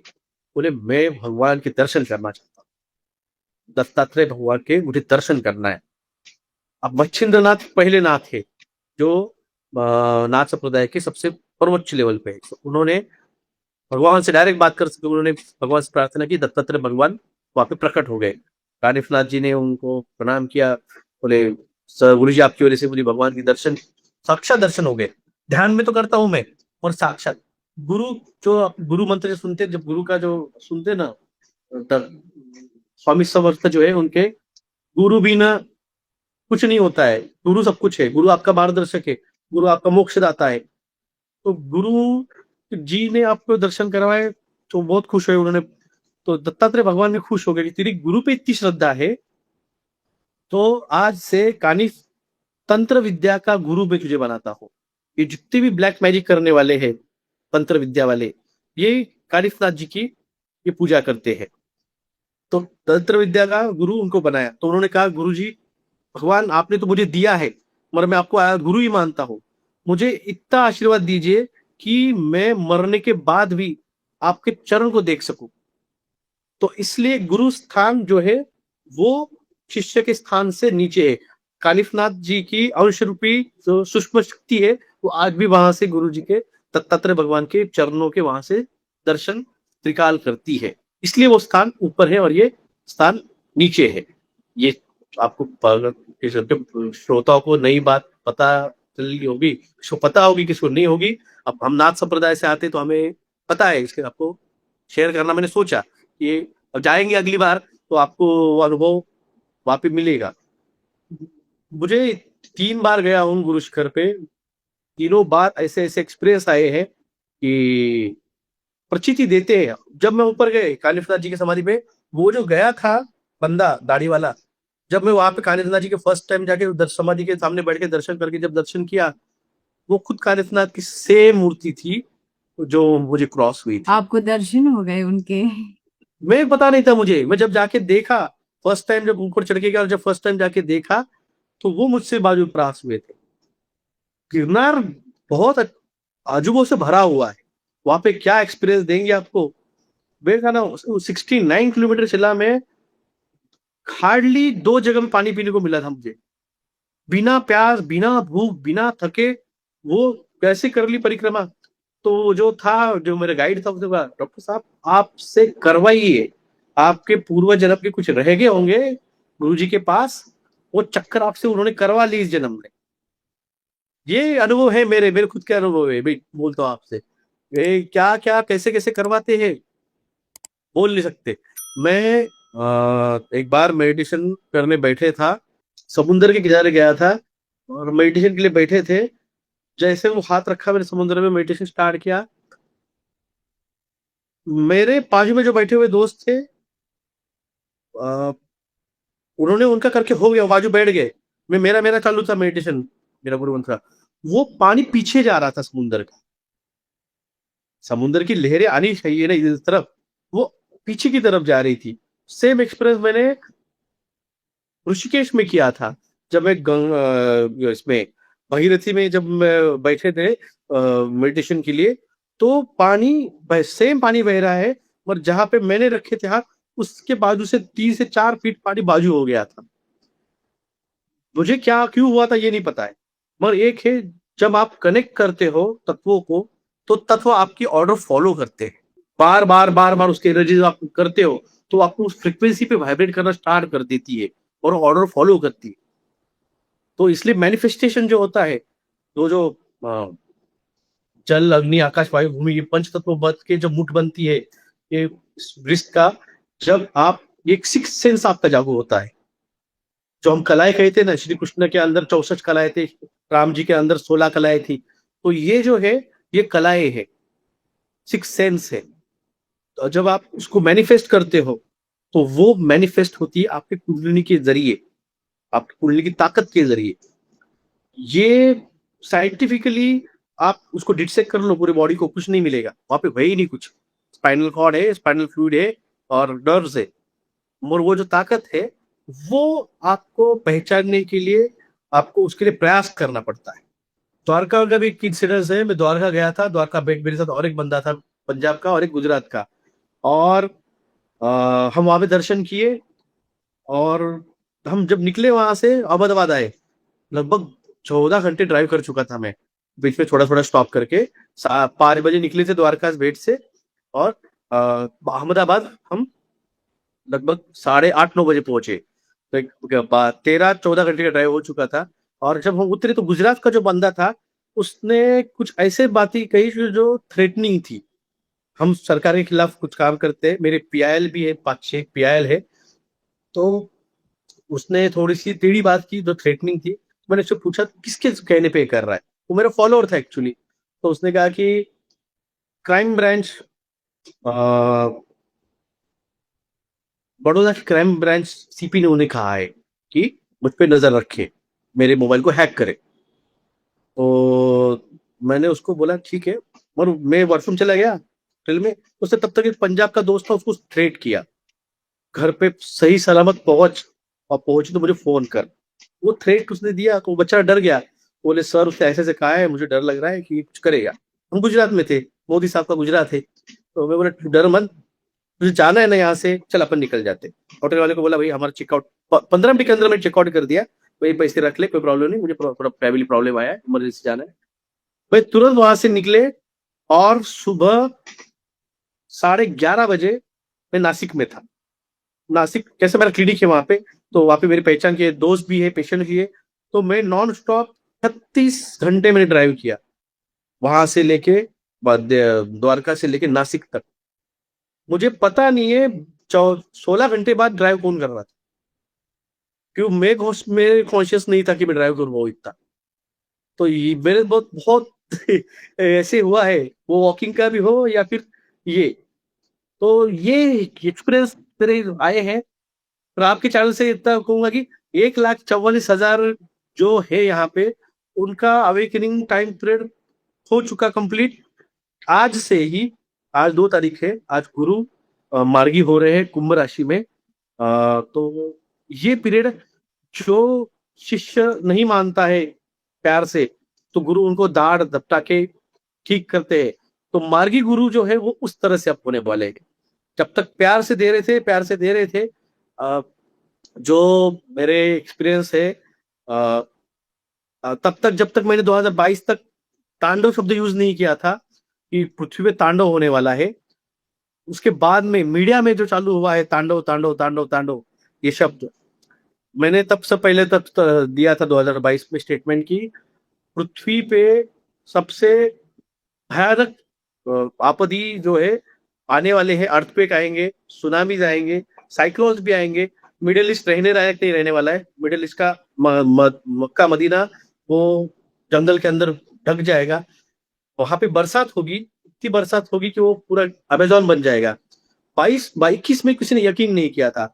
आज ऐसी हालत है कि दुबई में पानी ही पानी है, ईरान में नदियां बह रही है, जो मिडिल ईस्ट ड्राई था पहले। मैंने कहा था यूरोप जो है वो इनहेबिटेंट होगा, एक तो आधा एक्सट्रीम हीट में चला जाएगा और आधा बर्फ के नीचे। भारत में 2026 के स्टार्ट में वार्निंग अर्थक्वेक आएंगे, मगर 27 के बाद में 9 से 8 to 9 लेवल के अर्थक्वेक नॉर्थर्न इंडिया में, खास करके भोपाल के ऊपर वो आने वाले हैं। ये सब डिवीजन में देखा था मैंने। उसके बाद में सब यूट्यूब पे अब वो चल रहा है, और कोई उसको गाइड नहीं कर रहा है कि भाई साहब आप इमरजेंसी किट भर के रखो, जितना हो सके उतना आपके सिटीज से, बड़े सिटीज से, मेट्रोपॉलिटन सिटीज से दूर रहिए, क्योंकि बिल्डिंगें हिलेंगी तो आप भागेंगे कब। और परसों की न्यूज है 4.5 का दिल्ली में अर्थक्वेक आया है, जो पिछले 2 साल तक 2 पॉइंट या 1.2 का चल रहा था, आज वो 4.5 का आ रहा है। इस दिसंबर 26 के बाद में वो कब 6 और 7 का बन जाएगा, कोई इस पे आपदा या आशंका नहीं है। आप बात तो सही कह रहे हैं विलास जी, लेकिन जो लोग जागे हुए हैं ना वो तो विश्वास करेंगे, लेकिन जो लोग जागे ही नहीं है उन्हें कैसे समझाएं ना। ये देखिए कैसा है, नियति जो है ना वो डिसाइडेड है। 800 करोड़ में से सिर्फ 60 करोड़ लोग इस युग में रहने वाले हैं। तो इतने 750 करोड़ लोगों को बुद्धि थोड़ी देगा भगवान। भगवान के मर्जी के बगैर पत्ता नहीं हिलता है। तो भगवान की मर्जी हो ही रही थी, इसलिए तो कंस इतने पाप करते जा रहा था। कंस ने जो टैक्स लगाया था, कर लगाया था इन पे, ग्वालों पे, तो श्री कृष्ण शौक बोल के दही हंडी नहीं फोड़ते, सॉरी मटके नहीं फोड़ते थे ग्वालों की। उनको अपना दही दूध मथुरा भेजना ही नहीं था, क्योंकि टैक्स लग रहा था उनको उतना। ये कोई नहीं बताता है कि भाई वो जो था वो एक नीति की, एक नई राजनीतिक खेल था उनका। वो जो मटके फोड़ते थे गोपियों के, दही दूध के, माखन चोरी करके खाते थे, क्योंकि भाई जब तुम्हारे घर में नहीं रह रहा तुम बेचोगे क्या जाके, और जो बेचोगे उस पर टैक्स लगने वाला है। आज की परिस्थिति में देखिए, जो अमेरिका भारत के साथ कर रहा है, जो टेरिफ लगा रहा है भारत पे 18% का, महाभारत के टाइम पे जो हुआ था वही तो ये परिस्थितियां बन रही है। इसलिए इसका नाम महाभारत 2.0 है। तो इसके लिए ये प्रिपरेशन में गेहूं के साथ कीड़े भी रगड़ने वाले हैं, तो इसमें हमें भी तकलीफ होगी, उनको कम होने वाली है, क्योंकि उनको उनको पता ही नहीं है कि हो क्या रहा है। तो अवेकन जो होता है उनको ज्यादा परीक्षाएं देनी पड़ती है। जो इसके मुकाबले कम परीक्षा देके खुश है, क्योंकि वो उस यात्रा में है ही नहीं अवेकनिंग। उनको इस पृथ्वी इस प्रिज्म प्लैनेट, यहाँ पे जो भेजे जाते हैं प्रिज्म प्लैनेट, तुम उस प्लैनेट पे अदर डायमेंशन के प्लैनेट से वहां पे तुमने जो किए हैं गुनाह, तो उसकी परीक्षा भोगो यहाँ पे और अपने आप को इवॉल्व करो। अब ये जो पृथ्वी है, ये पृथ्वी फ्यू डायमेंशन में जो जाएगी जिस दिन, अब ये चल रहा है, इस प्रोसेस है, 4 डायमेंशन है, इन प्रोसेस है। तो जब फ्यू डायमेंशन जिस दिन कंप्लीटली जाएगी, तो उस दिन ये 750 करोड़ यहाँ पे नहीं रहेंगे। रहेंगे तो भी इनके लिए ये सिचुएशन नरक से बदतर रहेगी। मगर जब मरेंगे तो उनको इसी पृथ्वी पे नहीं लाया जाएगा, उनको किसी और डायमेंशन के पृथ्वी पे भेजा जाएगा, जो कि 3rd डायमेंशन के फेज में होगी। वो उस युग में, सतयुग में नहीं रह सकते। एक सड़ा हुआ आम पूरे टोकरी को गंदा कर देता है, तो एक सड़ा हुई सोच वाले आदमी पूरे समाज को गंदा कर देगा। तो उसको उसमें रखा ही नहीं जा सकता है। उसके लिए उसको उसी 3rd डायमेंशन वाले प्लैनेट पे उसे भेजा जाएगा। ये जब ये स्टोरी आपको पता है हनुमान जी की? कौन सी हनुमान स्टोरी? जी की अंगूठी वाली? जो माता सीता को लेकर देकर आए थे वो नहीं वाली? नहीं, श्री राम जी ने फेंकी थी वापस और आने जो, के बाद में। अच्छा, जो पाताल लोक में चली गई थी उसे ढूंढ कर लाना था। हाँ हाँ हाँ हाँ। हाँ। वो क्योंकि हर इतनी बड़ अंकियों का पहाड़ है, इतने बार रामायण हो चुकी है, तो उसी तरह से इतनी बार ये कल की महाभारत भी हो चुकी है। इतनी बार ये आत्माएं, आप और मैं, किसी और डायमेंशन में कहीं पहले भी एक बार चर्चा कर चुके होंगे। ये मल्टीवर्स है, ये जहाँ पे जो हो रहा है ये प्रतिबिंब है। जो हो गया है उसका ये प्रतिबिंब है। क्वांटम फिजिक्स के आधार, क्वांटम टेंगलमेंट स्टेट जो होती है, वो उस ब्लैक होल के उधर जो घटित हो गया है उसका मिरर इमेज यहाँ पे हो रहा है। तो आपका मेरी चर्चा वो पहले उस डायमेंशन में हो चुकी है, उसका मिरर इमेज यहाँ पे हो रहा है। जो घटित हो रहा है वो हम बस उसके साक्षी भाव में है। मगर जब आप साक्षी भाव को अटैच कर लेते हो तो फिर वो दुख का कारण बनती है। बहुत आपने बात तो बहुत गहरी की है विलास जी, और बहुत पावरफुल बातें हैं आपकी। जो जितने एक्सपीरियंस थे वो तो मतलब बियॉन्ड द इमेजिनेशन, मतलब बहुत अच्छे लगे मुझे सुनने में भी कि हर इंसान को हर अनुभव नहीं हो सकता, वो उन्हीं को होता है, उन आत्मा को ही ईश्वर टच करता है, अनुभव देता है, जो उस अभी स्टेज पर आ चुकी हैं। आप उस स्टेज पर थे और आप कल्कि की सेना के कहेंगे कि आर्मी के एक पार्ट हैं, इसलिए आपको वो अनुभव हो रहा है, आपको जगाया गया, आपकी एनर्जीज को शुद्धिकरण हुआ। और ये चीज मैंने भी, जैसा आपने बताया कि आंख से पानी आना, कंटिन्यू वॉशरूम की तरफ जाना, पेट में जलन होना, ये सब कुछ लगभग मेरे साथ आज से 2 महीने पहले, 1.5 महीने पहले हो चुका है। एक मतलब करीब 8-10 दिन मेरी इतनी भयंकर तबीयत खराब थी, मैंने ना तो कोई रिकॉर्डिंग की ना मैंने कुछ नहीं, केवल मैं बिस्तर पे पड़ी रहती थी। मुझे लगा शायद वो मेरे ऊपर कोई अटैक था, लेकिन अब मुझे पता चला कि वो मेरा शायद शुद्धिकरण था। अब मुझे समझ में आ क्लिनजिंग गई है, ये बात। क्लींजिंग क्लिनजिंग हो है, वो रही आपके थी, जी आपके जी। आत्मा की क्लिनजिंग है। वो जो हाँ। मैंने कहा ना कि वो जो मैं गया और बाद में मुझे एक मेरे इसने फ्रेंड ने बताया कि वो जो लाल नदी जो मैंने आपसे कहा, वो पाताल लोक की जबान पे है, वैतरणी नदी। वैतरना, वैतरना नदी है। और फिर फिर क्या हुआ, आफ्टर सम टाइम एक और डीप शॉक मुझे, थोड़ा सा इमोशमेंट सोल लेवल पे वो लगा कि कुछ तो भी मेरे से टूट रहा है, कुछ तो छूट रहा है मेरे से, कुछ भी दूर जा रहा है। तो फिर मैंने उस नदी के छोर तक गया, मैं आखिरी छोर तक, और वो नदी नीचे नहीं गिर रही थी, वो नदी ऊपर जा रही थी, तो वो झरना ऊपर की तरफ जा रहा था। फिर मैंने वो दोस्त को बताया, यार ऐसा ऐसा कैसे, ऐसी कैसी नदी है यार, जो बह रही लाल रक्त में, और उधर जाके वो नदी ऊपर की तरफ झरना बन गई है, ऐसे कैसा हो सकता है। तो उसने फिर मुझे राधा कृष्ण सीरियल का फर्स्ट एपिसोड भेजा, जिसमें धारा राधा बन जाती है। तब मुझे पता चला मेरी सोल गोलोक से आई, मैं उस कृष्ण लोक का हूँ, मेरी आत्मा वहां की है। ये मुझे सोर्स ऑफ ओरिजिन मेरा जो आत्मा का है, तब मुझे पता चला ये मेरा सोर्स ऑफ ओरिजिन है, ये मेरा आखिरी बर्थ है, ये सोर्स ऑफ ओरिजिन वो है, मुझे वहां जाना है।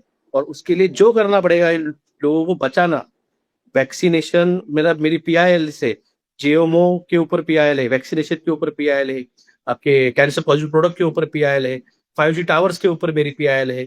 तो इन सब, मेरा ओरिजिनल यूट्यूब चैनल था, उस पर मुझे लगभग 4 करोड़ व्यूज थे मुझे 8 महीने के अंदर, और लगभग मेरे 350 वीडियोस थे। सरकार ने 2021 के मार्च महीने में वो डिलीट कर दिया मेरा मेन यूट्यूब चैनल, क्योंकि ये जो आप आने वाली परिस्थितियां है, इसके अंदर आप लॉकडाउन स्थिति में जाएंगे, क्लाइमेट चेंज लॉकडाउन के, इतनी परिस्थितियां खराब होने वाली है। कल आपने देखा जी जी। राजस्थान में बवंडर आया, और यूपी में 45 लोग मर गए तूफान की वजह से। तो ये जो परिस्थितियां है, क्लाइमेट चेंज नहीं तो ये क्लाइमेट लॉकडाउन रहेगा, अर्थक्वेक, सुनामी, साइक्लोन से। और आखिरी इसके बाद में कोई रहेगा तो एलियंस आएंगे। ये मैं आपके चैनल पे ये बहुत बता रहे होंगे, मगर ये मैंने 2021 में कहा था, आखिरी कार्ड रहेगा, एलियंस का रहेगा, डिस्क्लोजर का रहेगा। मगर वो लोग प्रोजेक्ट ब्लू बीम करके, लेजर मार के, आर्टिफिशियल ऐसे दिखाएंगे कि देखो एलियंस ने हमला कर दिया है, अब हमें पूरे मानव जाति को उनके साथ आके यूनाइटेड लड़ना पड़ेगा। मगर इतना है, जो एलियंस हमारे साथ ही है, हमारे बीच ही है। भारत में कई सारे स्पॉट्स है जहाँ पे एलियन स्पॉट्स है, गिरनार उसमें से एक है, सह्याद्री उसमें से एक है, आपका सियाचिन उसमें से एक है जहाँ पे एलियन स्पॉट्स है। सारा युद्ध जो चल रहा है, ईरान का युद्ध हो, या फिर यूक्रेन का युद्ध हो, या फिर इंडिया पाकिस्तान या इंडिया चाइना युद्ध जिस बॉर्डर पे हो रहा है, वो सारे के सारे एलियन यूएफओ बेस कैंप्स है। तो सबका प्रयास वही चल रहा है। और ये एक अलग है, अध्यात्म से थोड़ा अलग है, क्योंकि जो आने वाला फ्यूचर है 2032 के बाद में, हम एलियंस के साथ ट्रेडिंग रहेगा, वो सिर्फ मानव और एलियंस, ये दो ही प्रजातियां रहेंगी। और इंटरप्लैनेटरी जो है वो देखने को मिलेगा, जो बचेंगे 62-63 करोड़, उनको इंटरप्लैनेटरी सिस्टम का हिस्सा बनने को, क्योंकि 5D में रहेंगे, तो 6D 7D वाले जो स्पीसीज रहेंगी उनसे हम इंटरेक्ट कर पाएंगे। आपकी इस बात को मैं आज पब्लिकली बोल रही हूँ कि मैं एक्सेप्ट करती हूँ, क्योंकि इसका प्रूफ मेरे पास भी है। इतना मैं अभी ओपन नहीं होकर बोल सकती, लेकिन इतना मैं बोल सकती हूँ कि एलियंस हमारे साथ कनेक्टेड हैं, अपनी एनर्जी से हमें कनेक्ट कर रहे हैं, और बहुत सारी चीजें हैं, लेकिन अभी समय नहीं आया उन्हें रिवील करने का। समय आएगा तो कभी बात होगी इस पर। हाँ, बात इस ये आपकी बात पे तो मैं 100% मोहर लगा के कहती हूँ कि ये सत्य है। आपके साथ बहुत कुछ है बात करने के लिए विलास जी, बहुत मजा आया, समय कहाँ निकल गया समय पता ही नहीं चला, लगभग 1.5-2 घंटे हो गए हमें बात करते हुए, और समय का बिल्कुल नहीं पता चला। अब तक का सबसे लंबा पॉडकास्ट हुआ होगा, पता नहीं लोग इसको कितना पसंद करेंगे कितना नहीं, लेकिन मुझे एज अ सोल, मैं आपकी सोल के साथ इतना अच्छे से कनेक्ट कर पाई, और बहुत सारे अनुभव आपके दिल को छू गए, बहुत सारी बातें अभी आपने पीआईएल के ऊपर बात की। मैं आपके साथ फिर जुड़ूंगी, हम उस पीआईएल के ऊपर बात करेंगे कि क्या है वो पीआईएल, क्यों आपने दर्ज की, क्या कारण है उनके पीछे कि आप सरकार के अगेंस्ट जा रहे हैं और सरकार आपके पीछे है, तो क्या कारण है। कोई कोई भी कुत्ते बिल्ले का खेल ऐसा ही नहीं होता, उसके पीछे कुछ रीजन होता है। उसके ऊपर भी डिटेल से हम बात करेंगे अगले वीडियो में। मैं उम्मीद करती हूँ आज के हमारे व्यूअर्स को कि समय रहती जगें और सबको जगाएं। समय बहुत खतरनाक आने वाला है, जैसा आपने कहा था दिल्ली में भूकंप से लोग जाएंगे।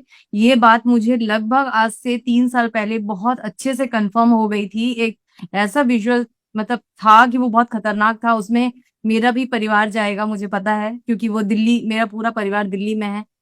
तो मुझे पता है कि जब आप किसी युद्ध में जाते हो तो आपको अपने प्राणों की भी परवाह नहीं करनी और अपने साथ के लोगों की भी नहीं करनी है, आपको केवल देश को देखना होता है कि देश को मुझे बचाना है।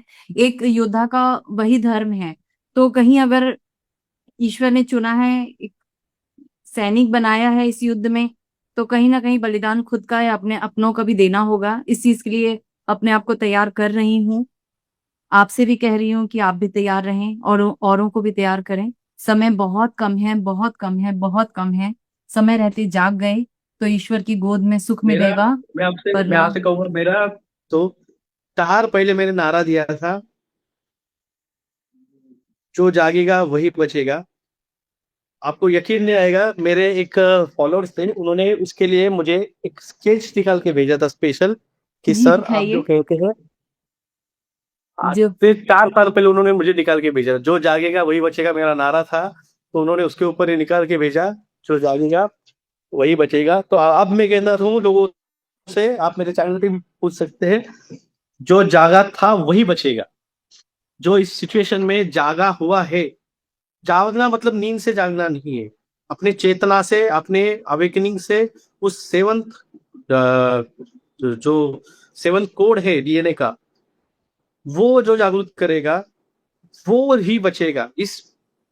मैंने 6 महीने 8 महीने पहले कहा था 500 की नोट बंद होने वाली है जून महीने में। लोग हंस रहे थे मेरे ऊपर, क्या बात कर रहे हो सर।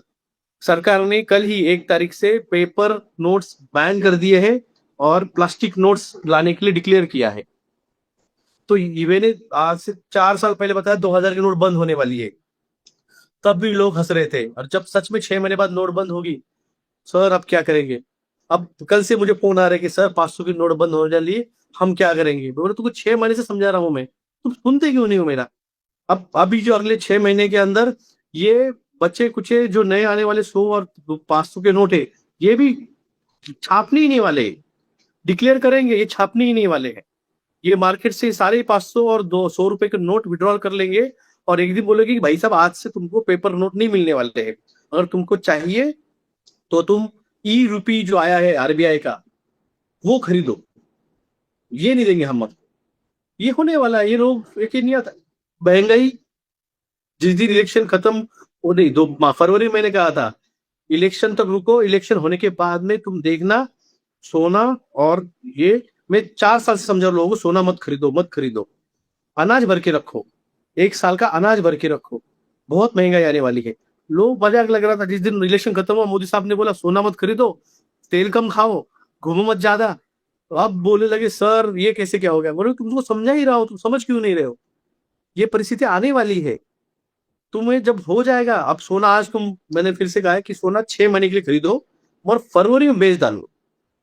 पर अक्टूबर महीने में इतना जबरदस्त सर्किट लगने वाला है शेयर मार्केट का कि एक रात में सोना और शेयर मार्केट दोनों बहुत जबरदस्त गिरने वाले हैं।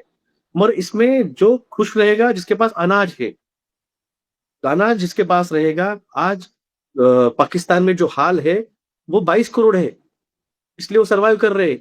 हम 140 करोड़ है, हम एक दूसरे को मार के खाएंगे। अनाज जिस तरह से अल नीनो आया हुआ है और उसकी वजह से ला नीनो आएगा, दोनों की इम्पैक्ट की वजह से बारिश एक्सट्रीम और धूप एक्सट्रीम से अनाज नहीं रहने वाला। यहाँ पे वही सरवाइव करेगा जिसके पास अनाज है, गेहूं, चावल, ज्वारी और तेल, मिर्च, मसाले, मेडिसिन। आप देखिए 20 लाख ट्रक खड़े हैं। मैं लोगों को 6 महीने से समझा रहा हूँ, अपने अपने बच्चों के और आपकी डायबिटीज के, ब्लड प्रेशर के 1 साल के मेडिसिन भर के रखो। अगर तुमको ज्यादा खर्चा आ रहा है, जेनरिक स्टोर में से लाओ, जनरिक स्टोर के रखो, कोई प्रॉब्लम नहीं, मगर साल भर का मेडिसिन घर में रखो, बाद में मिलेगा नहीं तुमको। ये पता ना काम, इसलिए जो जागना मतलब ये जागना है, उठ गए और सो गए, ब्रश कर लिया, ये नहीं, चेतना लेवल आप पे। आप जगा रहे हैं, और शायद वही लोग जाग पाएंगे जो कल्कि के सैनिक हैं। वो तो जाग जाएंगे, समझ जाएंगे, लेकिन जो कली के सैनिक हैं, ना तो वो जागेंगे और ना जागने देंगे। हमारा काम केवल लोगों तक संदेश पहुंचाना है, बाकी कौन कितना लेता है ये तो ईश्वर के माध्यम मर्जी में, से। हम माध्यम में, बस। मुझे सच में दिल से, मैं आपको बहुत बहुत दिल से नमन करती हूँ। मुझे बहुत अच्छा लगा आपसे बात करके, इतनी संतुष्टि मिल रही है मुझे। एक डॉक्टर होने के नाते आप बहुत एक आध्यात्मिक पर्सन भी हैं, प्लस आप चीजों को बहुत प्रैक्टिकल रूप से समझा रहे हैं और आने वाला फ्यूचर दिखा रहे हैं। अब इससे ज्यादा और एक व्यक्ति क्या कर सकता है? हम सबको क्यूरियोसिटी होती है ना, हमारे पास्ट लाइफ में क्या हुआ, हम पीएलआर करवा के देखते हैं, आने वाला फ्यूचर कैसा होगा, हाथ दिखाते हैं। जब सामने वाला व्यक्ति सब कुछ बता रहा है और फिर भी आप नहीं सुनने को तैयार है, तो फिर सोए हैं, चलो सोने दो, कोई बात नहीं, समय आएगा तो जागेंगे। जल्दी मिलूंगी आपसे। और आज के लिए आपका दिल से बहुत बहुत धन्यवाद। Thank you so much. Thank you.